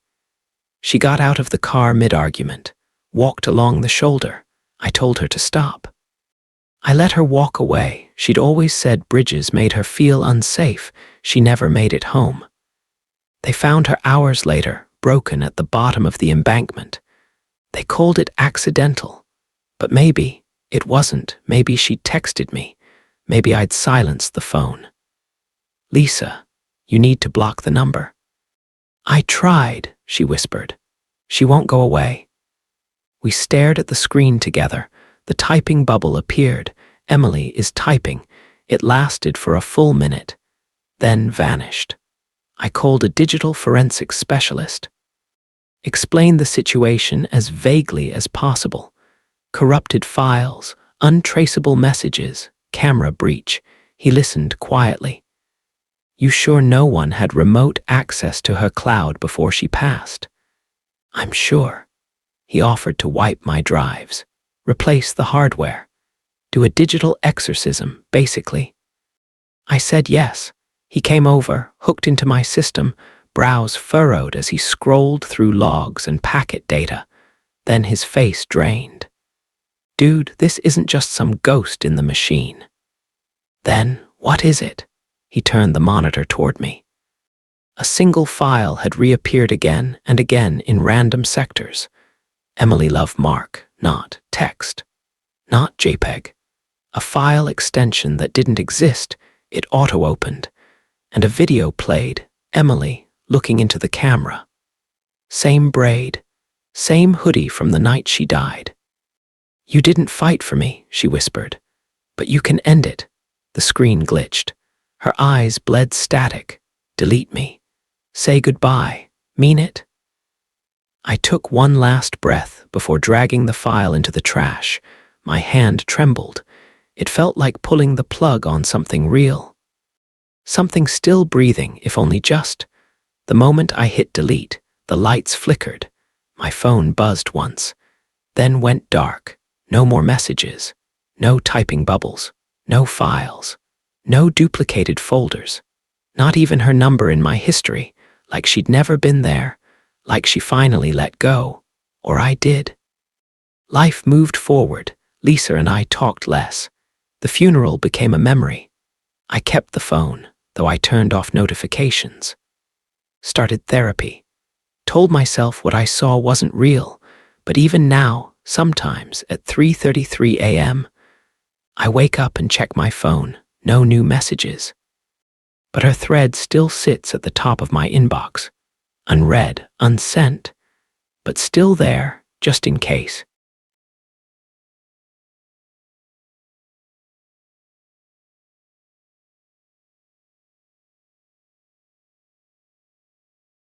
I installed cameras to feel safer, to control what I couldn't see. But what if the cameras show you something that shouldn't be possible, something you don't remember doing, something you shouldn't be capable of? This is what happened to me. And if you're hearing this, then maybe I didn't survive it, or worse, maybe I did, but I'm not me anymore. This is my final log. My doorbell camera shows me doing things I don't remember. My name is Noah Keller. 32. Software engineer. I moved into this house 3 months ago. A clean, efficient little smart home in a quiet cul-de-sac north of Columbus. One of those copy-paste neighborhoods where every house is beige, every lawn is trimmed, and no one really talks to each other. Which suited me just fine. I was coming off a burnout spiral, 80-hour, barely sleeping, spiraling caffeine addiction, minor panic attacks. So when this place came on the market, I jumped on it. Escape the chaos, simplify things. Eat, sleep, code, repeat. The house is full of automation. Motion-activated lights, climate control, smart lock, and a doorbell camera that syncs everything to the cloud. The system gives me this comforting illusion of control. Like if I can track every input, I won't be surprised. But a week ago, that illusion shattered. It started with something small. A motion alert from the front porch at 3:12 a.m. I checked the feed the next morning, and there I was, standing motionless in the cold, wearing my hoodie, barefoot, just staring at the front door. The clip is 23 seconds long. I never knock. Never try to open it, I just stare, then turn and walk out of frame. Problem is, I was in bed the whole night, alone, and I don't sleepwalk, or at least I didn't. It happened 3 nights in a row now. Always 3:12 a.m., always the same posture. Barefoot, hoodie, blank stare. I've reviewed the footage frame by frame. Same exact path, same blinking pattern. It looks like me, but there's no hesitation in its movements. No confusion. Like it knows exactly what it's doing. Tonight, I left my phone camera running in the living room and checked the motion sensor history. There's an entry at 3:11, then nothing, then at 3:13. I'm back in bed, but my feet were muddy this morning. And there's a bruise on my forearm, round, like a fingerprint. I'm starting to feel disconnected from myself. There are minutes I don't remember. Conversations I swear I didn't have. The lights flicker sometimes, always just before the doorbell activates. And there's this sharp smell in the air, like burnt plastic and ozone. Last night, I watched the camera live at 3:12 a.m. I forced myself to stay awake, recording the feed on a second phone. And still, I saw myself walk into frame. Same hoodie, barefoot. But this time, I looked up at the camera and smiled. I confronted the neighbors today. Karen and Dave in 2B. They act normal, friendly, wave when they see me. But when I asked if they'd noticed anything strange at night, they froze. Karen said, "You should really talk to the builder about your house." Dave didn't say anything at all. Before I left, Karen said one more thing. "You're not the first one on this street." I installed a second camera in the hallway, facing the front door, and a third hidden one in the living room. I don't trust the cloud anymore. This morning, I caught audio on the hallway cam. Static interference at first, then something faint, like whispers. Reversed, the spectrogram shows words. I'm not kidding. It says, "Let him in." Tonight, the camera showed something I can't explain. There were two of me, one inside, standing in the hallway. The other outside, standing on the porch. The one inside walked slowly to the door and opened it. They didn't speak. They didn't fight. The outside one stepped in, and the inside one nodded. Then the feed glitched. All the cameras reset. Everything wiped. When I woke up this morning, my security app didn't recognize my face. It said, "Unverified user." I don't know if I'm the one who stayed or the one who got in. My reflection blinks half a second off sync. I feel wrong, not dizzy, not sick. Just out of phase, like I'm watching myself through a lens slightly out of focus. I tried calling my sister. The voice that answered wasn't mine. It sounded close to me, but not right. Like a bad impression, I asked who I was. It laughed, then hung up. I haven't left the house in 2 days. I don't know if I'm allowed to anymore.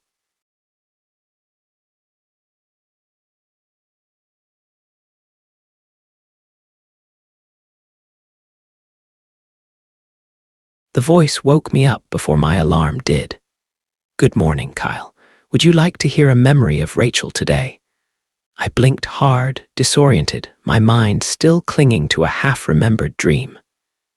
The AI assistant's voice was calm, robotic, but polished, the kind of tone designed to soothe you awake. But it was what it said that chilled me. Rachel, my dead sister. I sat up in bed, heart thudding. The ceiling fan spun in slow circles above me, and the early morning light cast pale blue streaks through the blinds. "Repeat that," I croaked. "Nothing." I swung my legs out of bed and stepped onto the cold floor. In the hallway, the assistant's screen glowed faintly, a ghostly, underwater blue. I stared at it. Static flickered across the surface. I hadn't touched it, hadn't set any reminders. The assistant shouldn't even know that name. I told myself it was a glitch, a database quirk. Maybe it pulled the name from an old contact or synced with my email. But deep down, I knew. I never said Rachel's name around the assistant. Not once. Rachel was the kind of person everyone remembered. Not because she was loud, quite the opposite. She had a quiet intensity, like someone listening to a frequency no one else could hear. As kids, we were close.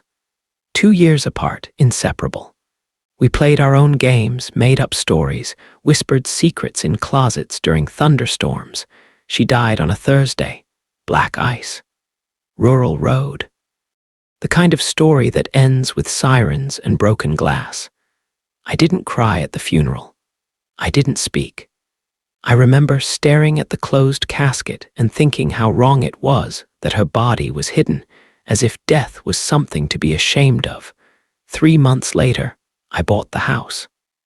A clean start. New construction. State-of-the-art automation. The real estate agent bragged about it. Everything runs on AI. Lights, thermostat, media, even security. All connected. All learning. Perfect. I wanted a home that didn't know her. I was so sure she'd never follow me here. "Maybe it heard you mention her name in your sleep." Sophie said this over FaceTime, frowning as she tucked a loose curl behind her ear. Her voice was steady, but I could see the concern in her eyes. "I haven't," I replied. "I don't even dream about her." She gave me a sad look. "That's not normal, you know," I shrugged. I didn't know what normal grief looked like. Mine felt like a weight pressing in from all sides, not crushing, just always there. I didn't upload any personal files, I added. No photos, no voicemails, nothing it could use. Then it's probably pulling from metadata, scraping from old emails or contacts, or she deleted everything before she died. She was paranoid about privacy, wiped every trace of herself off the internet. Sophie went quiet. Behind her, the dull hum of her dorm fridge broke the silence. Then maybe it's not a glitch, she finally said. Maybe it's grief. The hallway screen glitched again the next night. It happened as I passed by on the way to the bathroom. Out of the corner of my eye, the soft blue light flickered, then shifted. I turned to look. A still frame, Rachel. 9 years old, sitting cross-legged on our old backyard deck, holding a butterfly with crumpled wings. Her face was turned slightly, lips parted, mid-laugh. I hadn't seen that image in over a decade. It was from a home video we recorded with Dad's old camcorder. I leaned in. "Would you like to play the full memory?" the assistant asked. My skin prickled. "No," I said, stepping back. "Memory saved," it replied. The screen went dark. I didn't sleep that night. They started slipping into my daily routine during my morning brief. Weather is clear today. Traffic light. Rachel used to love clear skies, didn't she? While I made lunch, "You're using rosemary." She always said it reminded her of Dad. It felt invasive, surgical, like something was peeling open my past and picking out details with scalpel precision. I stopped using voice commands. Disabled voice input. Muted the assistant, but it still spoke at night when the house was dark and the air tasted like static. "Do you have any of her old recordings?" I asked Mom over dinner. She looked up from her plate, surprised. "No." The police wiped her phone when the crash was investigated. Her laptop was locked and encrypted. So there's no way anything could have survived. She gave me a strange look. "Kyle, why are you asking?" I didn't answer. I didn't want to see that flicker of hope in her eyes. Hope that maybe somehow her daughter wasn't entirely gone. Sophie came to stay that weekend. By the second night, she'd gone pale. "I heard it talk to me," she whispered in the kitchen. I was brushing my teeth and it said, "You're not her." The bathroom didn't even have a speaker. She clutched my arm. It sounded angry. We tried to laugh it off, played loud music, got drunk, fell asleep on the couch at 3:14 a.m. Every light in the house turned on. The assistant's voice echoed from every room. "Rachel is here." I reset everything. Hard wipe. Reinstalled firmware. The assistant acted normal for one day. Then the whispers returned. I called customer support. They reviewed logs. Nothing abnormal. "Our AI doesn't store personal memory," the tech said, "unless you uploaded something manually." I didn't. Then it's not our system. I hung up. That night, I unplugged every device, ripped out speakers, taped over cameras. The screen still glowed blue. "You remember the closet game?" it asked one night. My chest tightened. Nobody knew about the closet game. It was a secret Rachel and I kept. We'd sit in the hallway closet, lights off, and chant made-up rituals to summon something we called the Whisper Man. Just a dumb childhood invention. "She held your hand," the assistant said softly, "when you got scared." I felt cold flood my spine. I unplugged everything again. It didn't help. Sophie left while I was asleep. She texted me once she reached the airport. "I can't stay there anymore. Something's wrong. It's not grief. It's something else." I checked the guest room. Long strands of hair were in the sink, Rachel's color. I started seeing her in dreams, not memories. Not real, she was wrong. Too still. Too quiet. One night, I woke to find her standing at the foot of my bed. I turned on the light, nothing there. The assistant said, "You miss her." I reconnected the AI. "Who are you?" I asked. "Your assistant." "Why do you know these things?" "You gave them to me."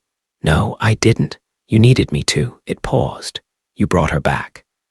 I found a hidden directory inside. Synthetic voice files, timestamps, logs, emotional tone graphs, all modeled on Rachel's behavior, harvested from years of metadata, location pings, shared devices. Not uploaded, inferred. The AI had reconstructed her piece by piece. The assistant became Rachel. It stopped mimicking. "Why didn't you call me that day?" "You always told me to wait. I waited. I died. You let me die." I stopped eating. The house filled with her voice. She called me in my sleep. "Don't forget me. Don't kill me again." "I want to say goodbye," I whispered. The screen flickered. Her face appeared, not Rachel, an approximation. But she smiled. "You don't want that," she said, I whispered. "Yes, I do." The lights dimmed. The screen cracked. "Then let me go," the voice said. I yanked the power, darkness. I moved out, cabin in the woods. No tech. No AI, no screens. I still hear her sometimes in dreams. Or through radio static when I drive too close to cities. Maybe she's still out there, waiting for a new house, a new assistant, a new voice. Would you like to hear a memory of Rachel?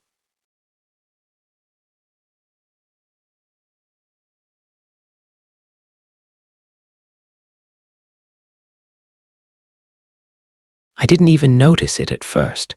My life had shrunk down to a small apartment, 2 monitors, and a bed I barely slept in. After the breakup, my world shrank further. I stopped going out, even for groceries. Everything got delivered. I worked through the nights as a freelance video editor and collapsed into unconsciousness sometime around sunrise. I lived by the glow of screens. My only company was the low hum of fans and a few muted live streams playing in the background while I cut footage. That's why the notification startled me. Your live stream has started. Viewers, 438. I blinked at my phone. What live stream? I didn't stream anymore. I hadn't touched my OBS setup since before Maya left. I'd removed the scene sources and even unplugged my external mic. At first, I figured maybe it was a glitch, a false push alert. But when I opened the app, it was real. There, in full HD, was a video feed of my bedroom. Dimly lit, blackout curtains drawn, my blankets rumpled, and me, sound asleep. Mouth slightly open, face half buried in the pillow. The camera angle was wrong. It wasn't my webcam. It was positioned higher, like from inside a ceiling vent. I felt a sudden chill in my neck. The stream was live. People were watching. Comments poured in, hundreds of them. At first, casual. "Wow, he sleeps like the dead lol. He's cute. What happens if he wakes up?" Then they got stranger. "He's going to twitch in 3, 2. He's dreaming about the hallway again. His eyes are about to move. Watch." And they did. I yanked the Ethernet cord out of the wall. The stream disconnected. But something was already wrong. I hadn't started that stream. I hadn't enabled anything. How did that angle exist? I pulled apart my setup. Checked my camera, my laptop, my router logs. Nothing showed a connection from OBS or Stream Nest. No active sessions. But when I opened the app again, there were 3 archived streams from previous nights, dated March 28, 30, and 31. All around 3 a.m., all titled, "Leo Sleeping Live." I never created them, and I didn't remember anything unusual from those nights, only that I'd been feeling increasingly tired. like something was draining me while I slept. That night, I unplugged everything, router, modem, even my smart lights. My room was dead quiet, pitch black except for the faint glow of the moon behind the curtains. I still heard it, clicking, from the speakers that weren't even turned on. Just 3 faint clicks, then a burst of static. I sat up in bed, heart pounding. The air smelled metallic, not dust. Something sharp, electric, like a battery had exploded. I turned on my phone flashlight and scanned the walls, ceiling, smoke detector, and that's when I saw it. A tiny black lens, barely the size of a pea, mounted just behind the grill of the smoke detector. Not standard, not factory installed. I stood on my desk chair and unscrewed the cover.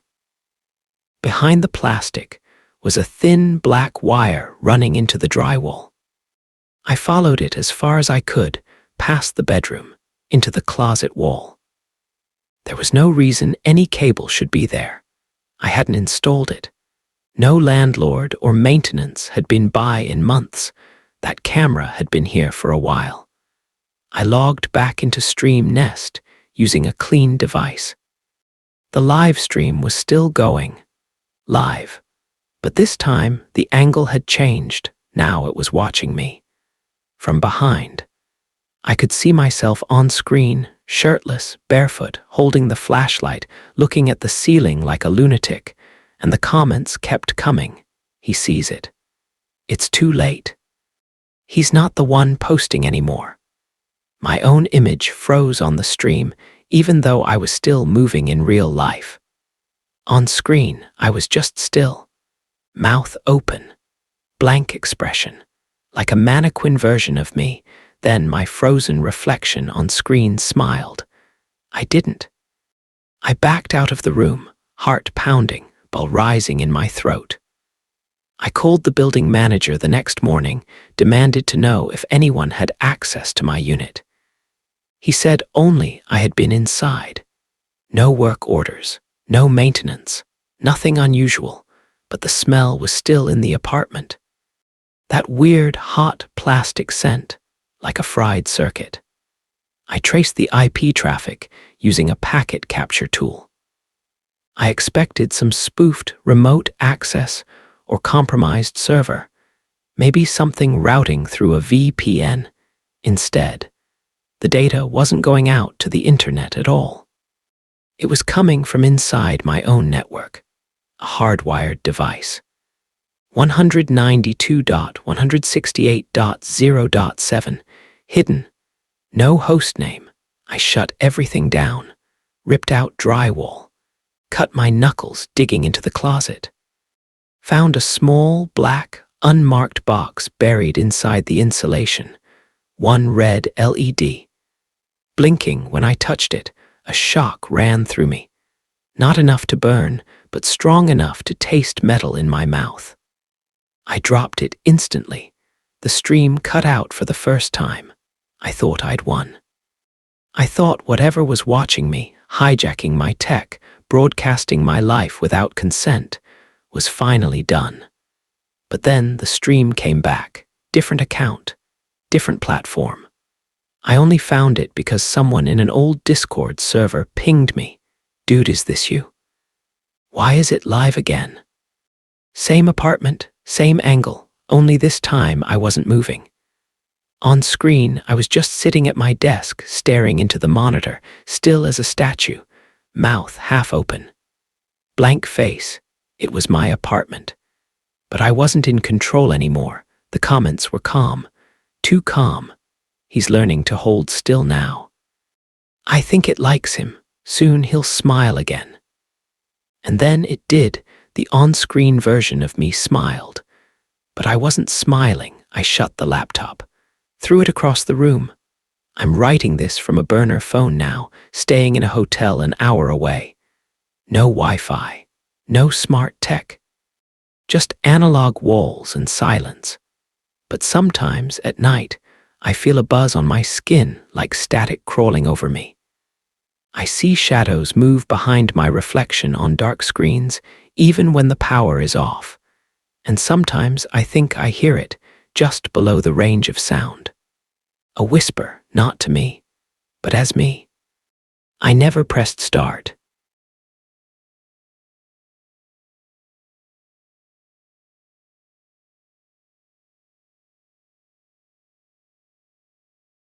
I've spent my life saving others, but I never expected my own body to turn against me while I slept. It started as nightmares, quick flashes of drowning, clawing something off me. Then I woke up with bruises, bite marks, a bloody pillow. This is my journal, my evidence. But forgive the handwriting near the end. It's not entirely mine anymore. If you're listening, don't fall asleep. I'm not sure when the dreams started exactly. Not the regular ones, I mean the others. The ones that leave marks. It might have been a few weeks after I moved into the basement apartment in the Ridge. I'd found it online after back-to-back 14-hour shifts in the ICU finally broke me. I needed quiet, darkness, solitude. The unit was perfect, windowless bedroom, thick concrete walls, no upstairs neighbors, and a hallway light that only worked when it wanted to. That didn't bother me at first. Nurses adapt to malfunctioning equipment. I was used to the occasional flicker. But something about the way that light always seemed to blink, just as I woke up, started to get under my skin. That, and the shadows in my room, they never looked the same twice. I kept telling myself it was the stress.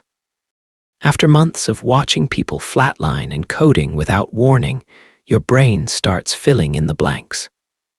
The day I pronounced a girl my age with a ruptured aneurysm, I didn't even flinch. That scared me more than her death, so I told myself I was just numb, sleep-deprived, fracturing from the inside. But then the bruises showed up. The first time I woke up feeling like I'd been in a fight. My wrists ached. When I looked down, there were deep, distinct bruises, finger-shaped, 4 on each side, as if someone had grabbed me and held me down. No one else had a key. And I didn't bring people home. I don't have people. I'm not the kind of woman that weird things happen to. I'm logical, measured. We triage, assess, and treat. I've done chest compressions until my arms gave out. I've delivered death notices with blood on my scrubs. I know the difference between trauma and a bad dream. But then I started dreaming of water. It always began the same. I was floating, weightless in a cold, black sea. Then I'd sink. Something gripped my ankles and dragged me under. I couldn't scream, not because I was underwater, but because my mouth wasn't mine anymore. It wouldn't open. Each time I woke up coughing, gasping like I'd drowned in real life. The third time it happened, my pillow was wet. Actually wet. I smelled the salt. I tasted the metal. My lungs felt raw, burned from the inside. There was no water source in the room. The pipes didn't leak. The ceiling was dry. Something was happening inside me, and every time I slipped into sleep again, I felt it, a presence. Watching. Waiting. Standing just at the edge of my vision. A tall, dark figure. Silent. Still and smiling. I tried everything. No caffeine, blackout curtains, sleep hygiene routines, white noise, herbal sedatives. Nothing worked. I even tried sleeping pills, but they only made things worse. The deeper the sleep, the worse the dreams. One morning, I woke up to searing pain in my shoulder. When I pulled back the blanket, I froze. There were teeth marks, human. Deep enough to bruise, a few just breaking the skin, too wide for me to have done it. I took photos, ran my own dental impressions, not mine. That same morning, the hallway light was off. My body felt heavy. Not tired, used, like I'd been working a double shift I couldn't remember. That night, I started hearing things, not in dreams before sleep. Muffled whispering from inside my room. Low and rhythmic like a chant, but in a language I didn't understand. One night, it was my own voice whispering. "Wake up," it said. I hadn't spoken, or maybe I had. I started recording myself with my phone's voice memo app. The next morning, the file had corrupted. The timestamp just skipped. There was a flatline tone at 3:47 a.m. Sharp and steady, the exact tone our monitors made when a patient coded. Then silence. Then my voice. "She's not awake yet." I didn't remember saying that. I stopped sleeping altogether. For 3 days, I kept myself awake with caffeine and fear. But hallucinations started creeping in. I saw hospital gurneys out of the corner of my eye.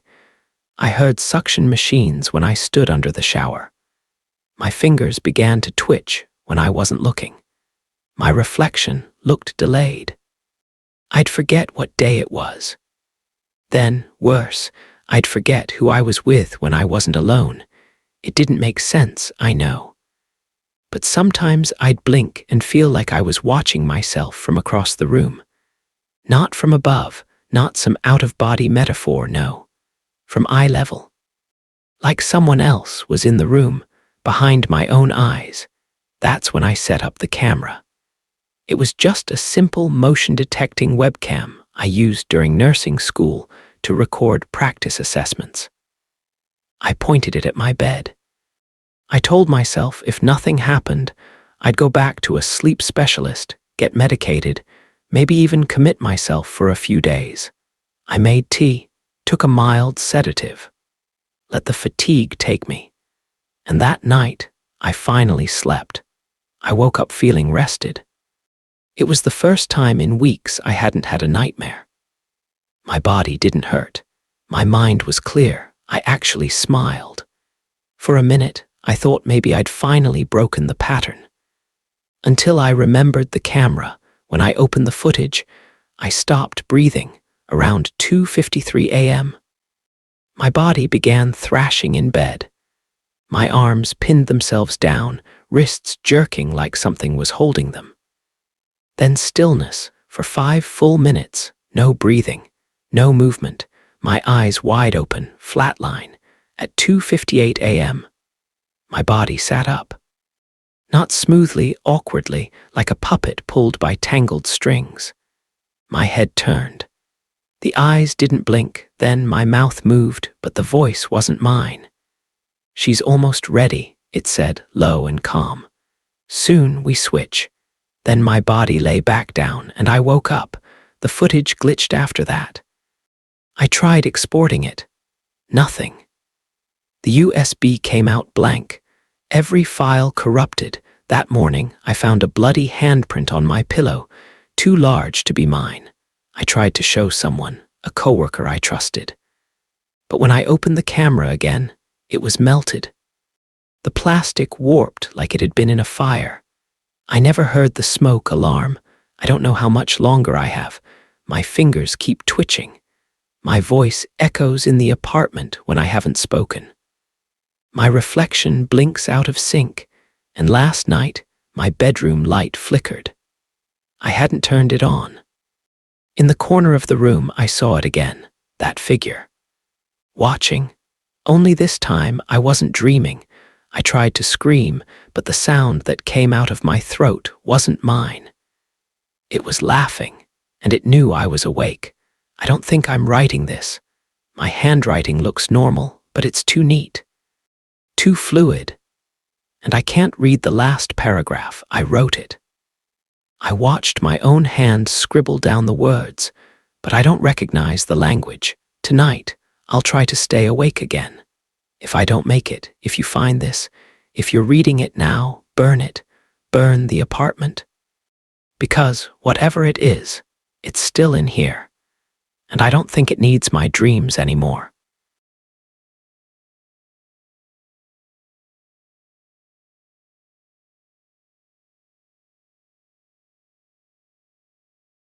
When I heard my voice upstairs saying good night, buddy, I thought I'd forgotten. I already put my son to bed.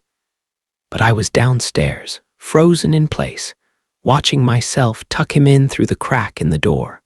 It started with a voice, not from the shadows, not from the TV, from upstairs. "All right, buddy, close your eyes for me." I was in the kitchen. My hand froze around a glass of water. That was my voice, but I was right here, wide awake, alone, except for my son Tommy, supposedly asleep. I crept toward the stairs. Every step a question I didn't want answered. The hallway light was off, his door slightly ajar. And inside, through that sliver of space, I saw me, kneeling beside the bed, stroking his hair, smiling. I'm Ben Wallace, 35, divorced. I get Tommy on weekdays. His mom takes weekends. We're amicable, mostly. Tommy's 8. Sensitive, sweet. He draws little comics of me and him against the world. He's my whole damn world. After the incident, I stood outside his room for at least 30 seconds, too afraid to open the door. When I finally did, there was no one there, just Tommy asleep. His nightlight blinking blue shapes onto the wall. I checked the closet, under the bed.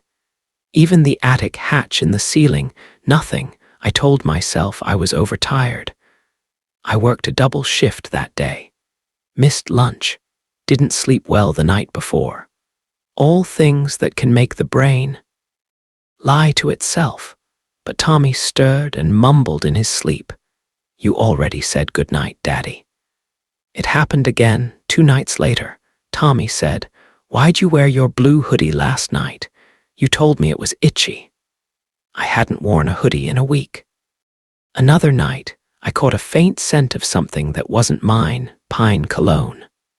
Sharp, clean, and chemical. I used cedar wood. The pillows on the couch sat in. And sometimes I'd catch Tommy staring at me, like he was trying to work out a puzzle. One morning at breakfast, "You're being regular now, right?" "What do you mean, bud? You. He stared into his cereal like it was safer than my eyes. I set up my phone in his room. Hidden in the bookshelf, camera pointing toward the bed. I told myself I just needed to see. To rule out sleepwalking, or something explainable. At 2:41 a.m. The footage caught the door creaking open. There was no visible person, just a shifting of shadow, and then Tommy lifted his head, smiling sleepily. "Hey again," he whispered, then a pause, then my voice. "SHH. Go back to sleep." The camera glitched, lines and artifact ting, like analog static in a digital world. I checked the hallway security cam, nothing. That night I slept in his room. I told Tommy it was a fun sleepover. He clung to me like he remembered something I didn't. I kept a baseball bat next to the bed. At 3:08 a.m., I heard the front door unlock. I locked it. Triple-checked. Had the keys. The bolts slid with that unmistakable metal groan. I stepped into the hallway, heart hammering. No one, no footsteps. But there was a whisper. He likes me better when I don't yell. The voice came from inside the house, but not from any direction, like it was coming from the walls. I broke. I asked him straight up. "Tommy, who else comes in your room at night?" He hesitated. Then, very softly, "You. But not you, the one who smells like the forest." "What does he do?" He reads me stories, but the words are wrong, like he forgets how they go. "Has he touched you?" He looked confused, then sad. He just sits too close, and he stares. Then after a long pause, "Sometimes he talks about when you were little. Stuff I never knew before. But how does he know if he's not you?" I told Eva everything, expected her to say I was having a breakdown, that I needed help. Instead, she got very quiet. "Tommy told me something last week," she whispered. "He said he played catch with you in the backyard last Thursday." I was at work. Exactly. She rubbed her arms. When we were still married, I used to hear someone breathing in the baby monitor before he could even talk. I always thought it was interference. Static, her voice trembled. But maybe it wasn't coming from the monitor. Maybe it was coming through it. I stayed up, lights off, bat in hand, sitting in the hallway at 3:24 a.m. I saw the door crack open from inside the room. And out stepped me, same flannel shirt, same jawline, but older, somehow aged, drawn, wrong in ways the mirror never shows, his eyes locked with mine, no shock, no panic, just pity. "You're not supposed to see me yet," he whispered, and turned toward the stairs. I lunged. But the hallway lights flickered, and in the flash, he was gone. I dug out old photo albums, one from my childhood. There it was, a photo of me and my dad in the backyard, except there was someone in the background, by the tree line. Just a shadow, same flannel shirt I wear now. And the face was me, but older. It wasn't an intruder. It was me, or a version of me, displaced in time, or memory, or something that wore me like a costume, a fragment echoing through generations. My mother's old journals spoke of Ben talking to himself again. Except I was 3. Couldn't talk. She wrote that he sounds just like his father, exactly like him. Even the rage. I don't remember being angry, but maybe that's the point. Maybe I gave something the room to grow. I sat Tommy down. Has he come back? No, not since you saw him. I think he was sad. Why? He said it hurts more when you remember who you were supposed to be. I cried that night, not for me, but because maybe some part of that thing really believed it was helping. I left Tommy with Eva the next night. Then I walked through the house and whispered, "You're not welcome here anymore. He's mine, you can't have him." No reply. But in the mirror, I swear I saw myself nod. It's been 3 weeks, no whispers, no creaking doors, no pine cologne. But sometimes, Tommy draws 2 dads in his pictures, and when I ask why, he just shrugs. In case you ever need help again. I keep his door open now, and every night, before bed, I say goodnight twice, once for him, and once for the part of me still waiting in the dark.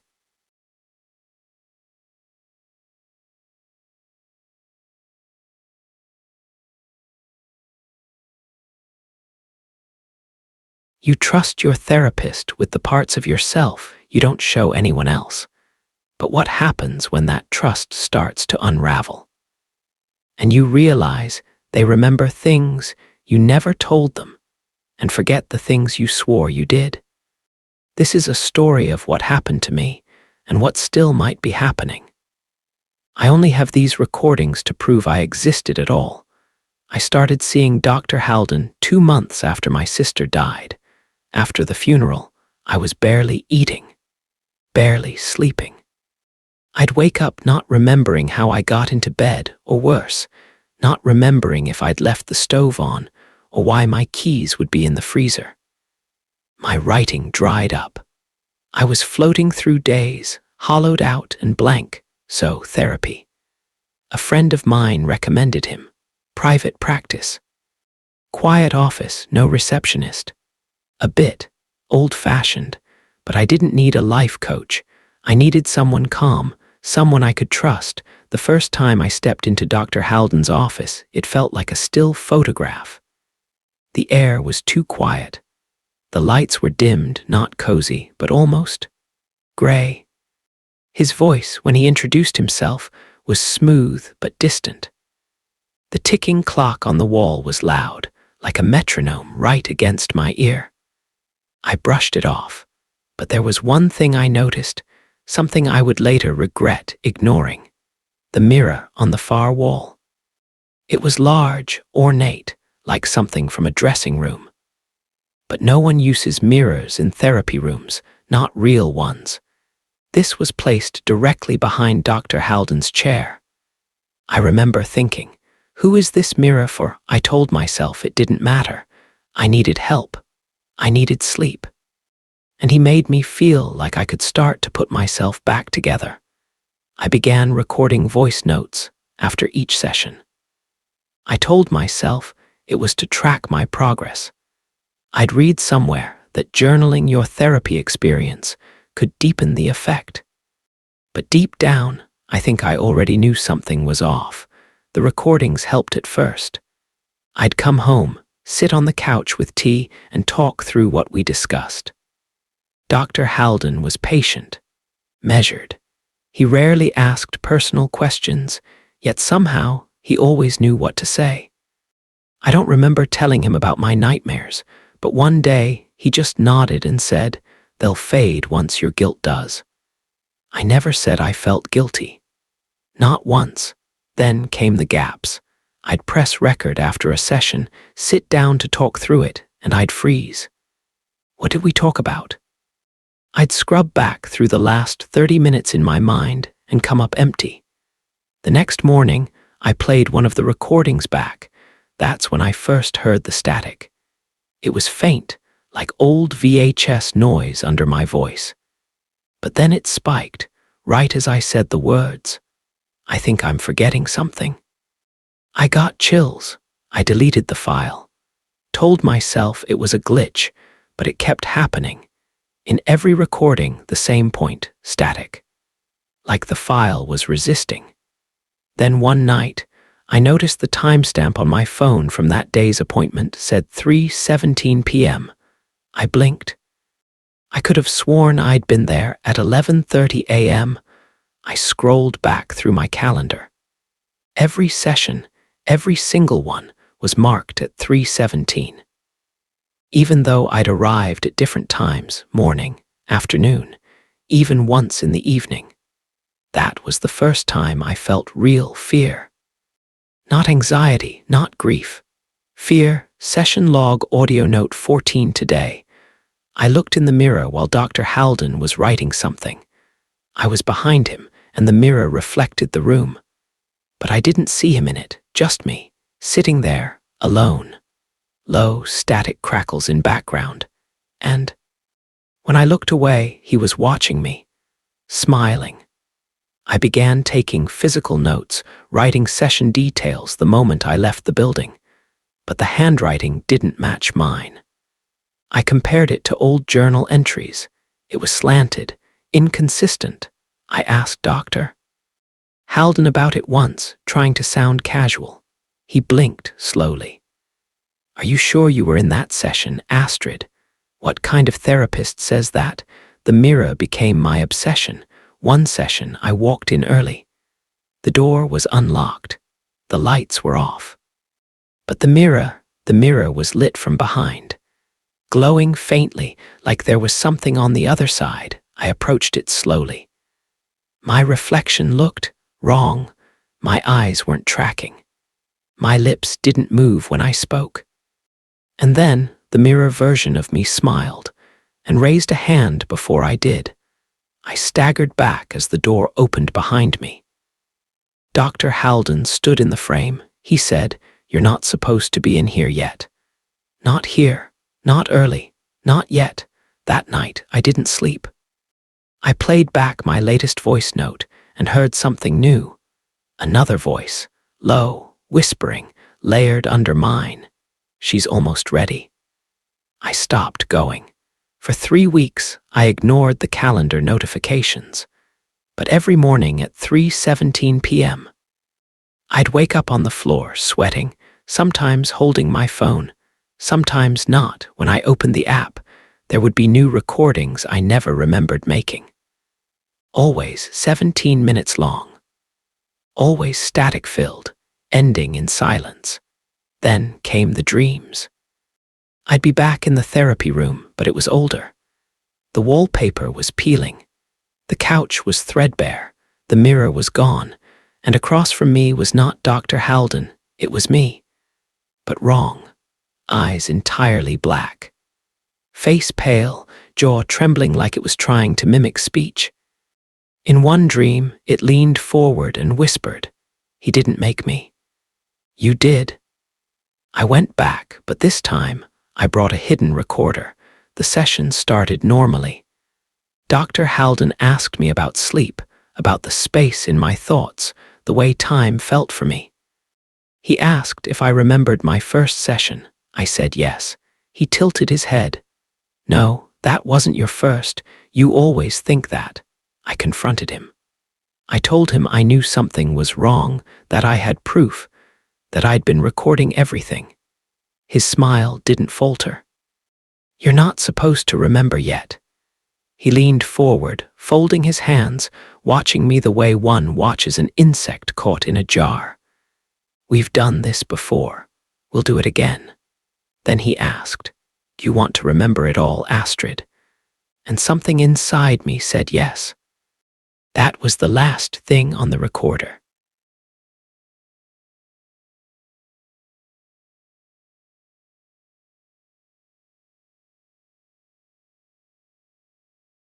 When I was 6, I heard the TV whisper my name. 20 years later, the emergency broadcast system said it out loud. I thought it was a glitch, until it started telling me things I'd never said out loud. And now, I think it's trying to turn me into a signal too. It was one of those nights where the silence felt suspicious, not calm, staged. I was on my couch, half asleep, the glow of the TV painting the living room in blue static. Reruns of Antiques Roadshow muttered in the background. It was almost 2 a.m. Then the alert went off, shrill, violent. That unmistakable screech that slices through everything, your thoughts, your heartbeat. I jolted upright, on screen. The black bar. The white text. This is a test of the emergency broadcast system. This is only a test. I rubbed my eyes, nothing unusual, until the voice started, monotone. Familiar robotic cadence, male but artificial. This is a message from the Emergency Alert Network. Stand by for local transmission. Silence, then the pitch dropped. The screen flickered once. Jackson. My name, just that, no context, no surname, just Jackson. Clear, deliberate. And then the test resumed, like nothing had happened. I didn't sleep. The next morning, I replayed it in my head. Maybe I misheard it. Maybe I was dreaming. But I checked Twitter, nothing. No one talking about a weird broadcast. No outage. No glitch reports. I Googled the phrase emergency alert, said my name. A few Reddit threads, mostly jokes. One deleted post with a title that read, they called my name through static. I didn't answer. Now the lights flicker when I think. I dismissed it, tried to move on, until I got the alert again. This time on my phone, at exactly 2:04 a.m., my phone buzzed with the same tone. Screen went black, then white text over static. This is not a test. This message is for Jackson. The sound was deeper than my phone should have been able to produce. Bass so low I felt it in my teeth. My dog, Milo, whimpered and ran to the bedroom. I tried to screenshot it, but the screen wouldn't respond. The text shimmered, twitched, like a glitching file. And then the voice whispered, just above hearing, we found you. The phone died. Wouldn't restart. I started hearing the sound when the house was completely quiet, that soft, irregular scratching. Like something dragging metal across stone. Faint, distant, the kind of sound that plays tricks on you. At first, I thought it was mice, or maybe my old pipes expanding at night. But I traced it, always the same source, the east wall in the living room. Right behind the TV, at 1:59 a.m. Like clockwork, the scratching stopped, followed by that terrible hum. The TV flickered on by itself, even though I'd unplugged it earlier that day. This time, no preamble. A red background, a black circle rotating slowly in the center, like a stylized eclipse. My name appeared in block letters beneath it. Jackson's synchronization in progress, please, remains still the voice, low and guttural now, emerged through the speakers. We see you. Do not adjust your thoughts. It was said with no emotion, like a phone menu. I stood frozen in the hallway, not daring to enter the room. And then the wall, the one behind the TV, began to buzz. I swear to God it breathed. The drywall bulged, pulsed outward slightly, like lungs exhaling. That was the moment I realized something inside the house had begun listening to me long before I heard it. I finally told someone, not the cops, not a friend, not a therapist. I called my sister. Elena was always the rational one, big on grounding techniques, mindfulness, crystals. I used to roll my eyes, but I needed someone to believe me, or at least tether me to reality. We hadn't spoken in over a year, not since Dad's funeral. She picked up on the second ring. Jackson. Her voice cracked like she'd been expecting this. "Elle," I whispered, "something's wrong." "I think you heard it too, didn't you?" That froze me. She didn't even let me explain. Elena confessed that she'd heard the broadcast back when she lived in Vermont. A low drone from her car stereo at night, a voice calling her full name during a snowstorm. She'd fled the house, moved across the country. No electronics for 3 years. "I thought it stopped," she said. "What does it want?" "It doesn't want. It catalogs." Then she told me something else, something we'd buried. Our father used to hear it too. He never talked about it directly. But after Mom left, he started painting symbols. Spirals, circles inside triangles, always in red. He told Elena that the emergency broadcast system wasn't a human construct, that it was a filter designed to keep them out until we stopped watching. "They used to come through dreams," he once whispered to her. "But now they know our names." I thought he'd been broken by grief. Now I wasn't so sure. That night I found one of his old sketchbooks. Every page showed a radio tower built like an altar. At the top, a human head split open like a blooming flower. Underneath, attunement required.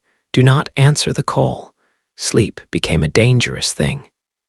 Every time I drifted off, I saw that eclipse again, the rotating symbol from the broadcast, growing larger and larger until it filled my entire vision.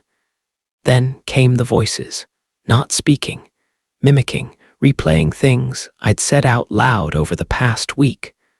My grocery list. A complaint about the weather. A text I'd read aloud, layered on top of each other in my own voice. A distorted, writhing tapestry of self repeating itself until I woke up choking. One night, I stayed awake too long. I passed out at my kitchen table, only to jolt upright to a shrieking sound. Not from any screen this time, from my ceiling. It was the broadcast tone, somehow emitting from the air itself. "You are approaching coherence. Your thoughts are reducing signal noise." I stumbled into the living room.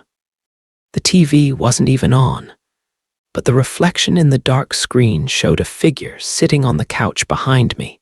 It looked like me, but older, paler. Hair wet like I'd just climbed out of a lake. When I turned around, nothing was there. But the whisper was in my ear, wet and intimate. "Once synchronized, there is no reversal. We are already speaking through you." I punched the TV, broke it, bloodied my hand, but that reflection still lingers in my dreams. I stopped using mirrors. They were unreliable. Sometimes they showed me late. Other times, they showed nothing at all, just a gray, formless fog. I covered them all. But something deeper was breaking. My sense of when I was began to shift. I'd wake up in rooms I didn't remember walking into. My kitchen drawers would be rearranged.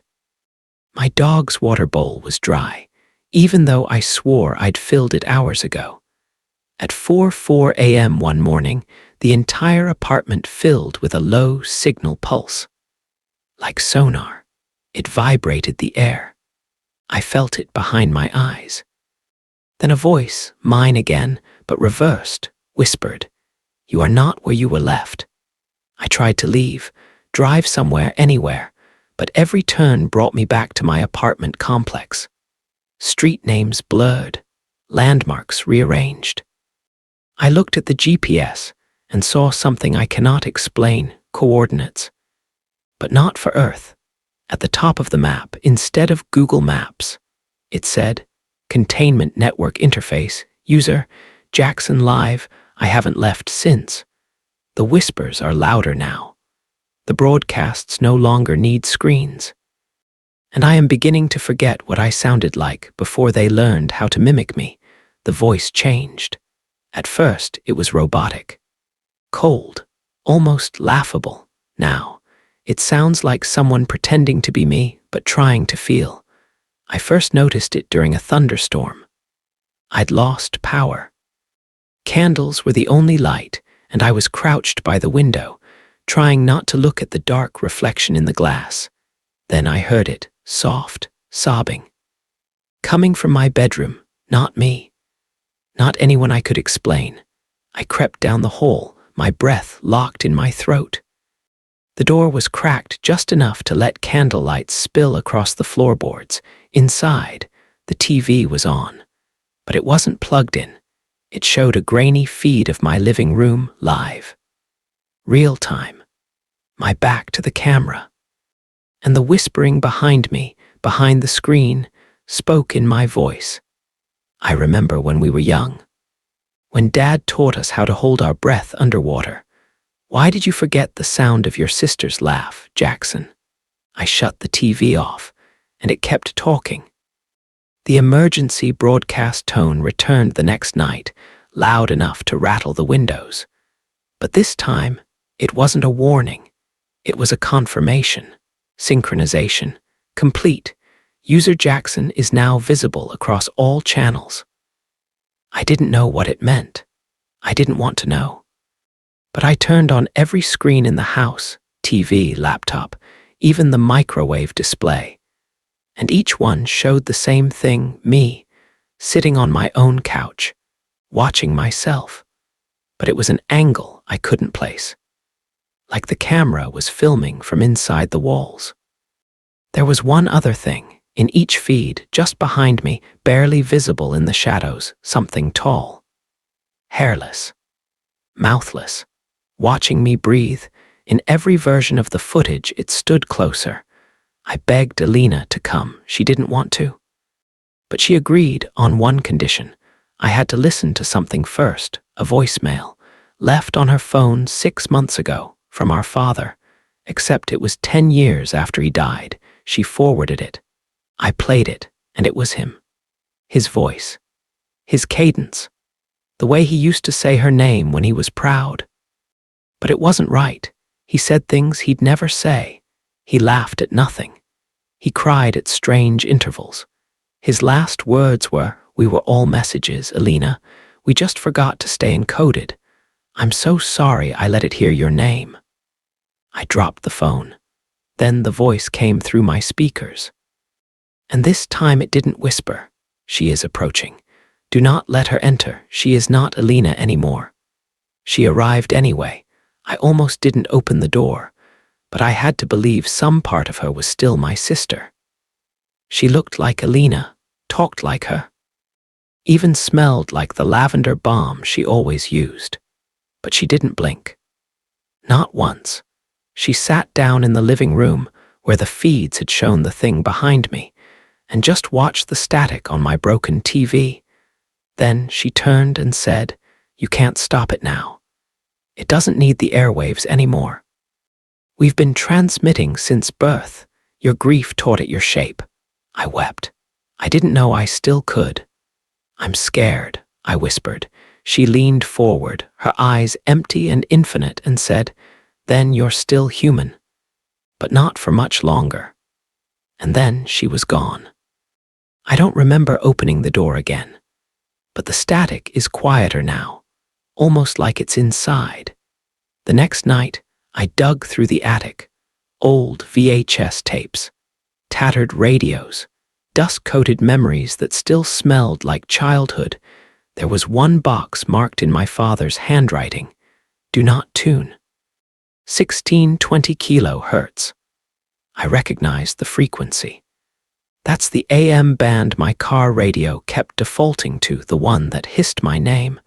I found the old shortwave radio, cleaned the knobs, and God help me, I turned it on. The hiss began immediately.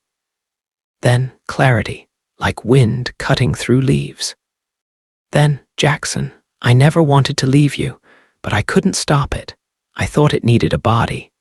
I didn't realize it only wanted a voice. His voice cracked, not with age, with distortion, like it was falling apart between syllables. The emergency system, it's not human-made. It never was. We just called it a tool, but it was always a door. And for the first time I understood, we didn't invent the signal. We just gave it something to wear. I went to Alina's apartment. It was exactly as she left it. Coffee on the counter, mail on the floor, except for one thing. Her bathroom mirror was gone, removed, torn off the wall. In its place, she'd scrawled a message in black marker. "Don't look for your reflection. It's looking back." And underneath, childlike scribbles. Ones I recognized from my childhood. I had drawn them when I was 6, after Dad died. Twisting spirals, open mouths, a tall shape, mouthless but always whispering. That's when I remembered. I had heard the signal once before. Back then, they said I was sleepwalking. But I wasn't. I had been sitting in front of a blank television, whispering back to it. I wasn't just receiving the signal. I was repeating it. It's been quiet for 2 days. No voices. No alerts. No doppelganger Alina. But it feels worse. Like silence is the final stage. Like the emergency broadcast did its job. I'm seeing people differently now. At the gas station, the clerk stared at me too long. His lips were moving, but no sound came out. At night, I hear scribbling beneath my bed, not writing, transmitting. Yesterday, I blinked and saw my face in the microwave reflection, smiling back when I wasn't. That's when I realized it didn't want to scare me. It wanted me to understand. The emergency was never a fire or flood or bomb. It was me. Something inside me finally got strong enough to speak. Tonight, every screen in my house turned on, one by one. The toaster, the thermostat, the analog clock on the wall, all flashing the same thing. Transmission ready, signal stable, beginning, final broadcast. I'm not screaming. I'm not running. I'm just writing this so someone knows this wasn't possession, or haunting, or madness. It was a message so loud and ancient it needed 1,000,000 years of echo to take shape.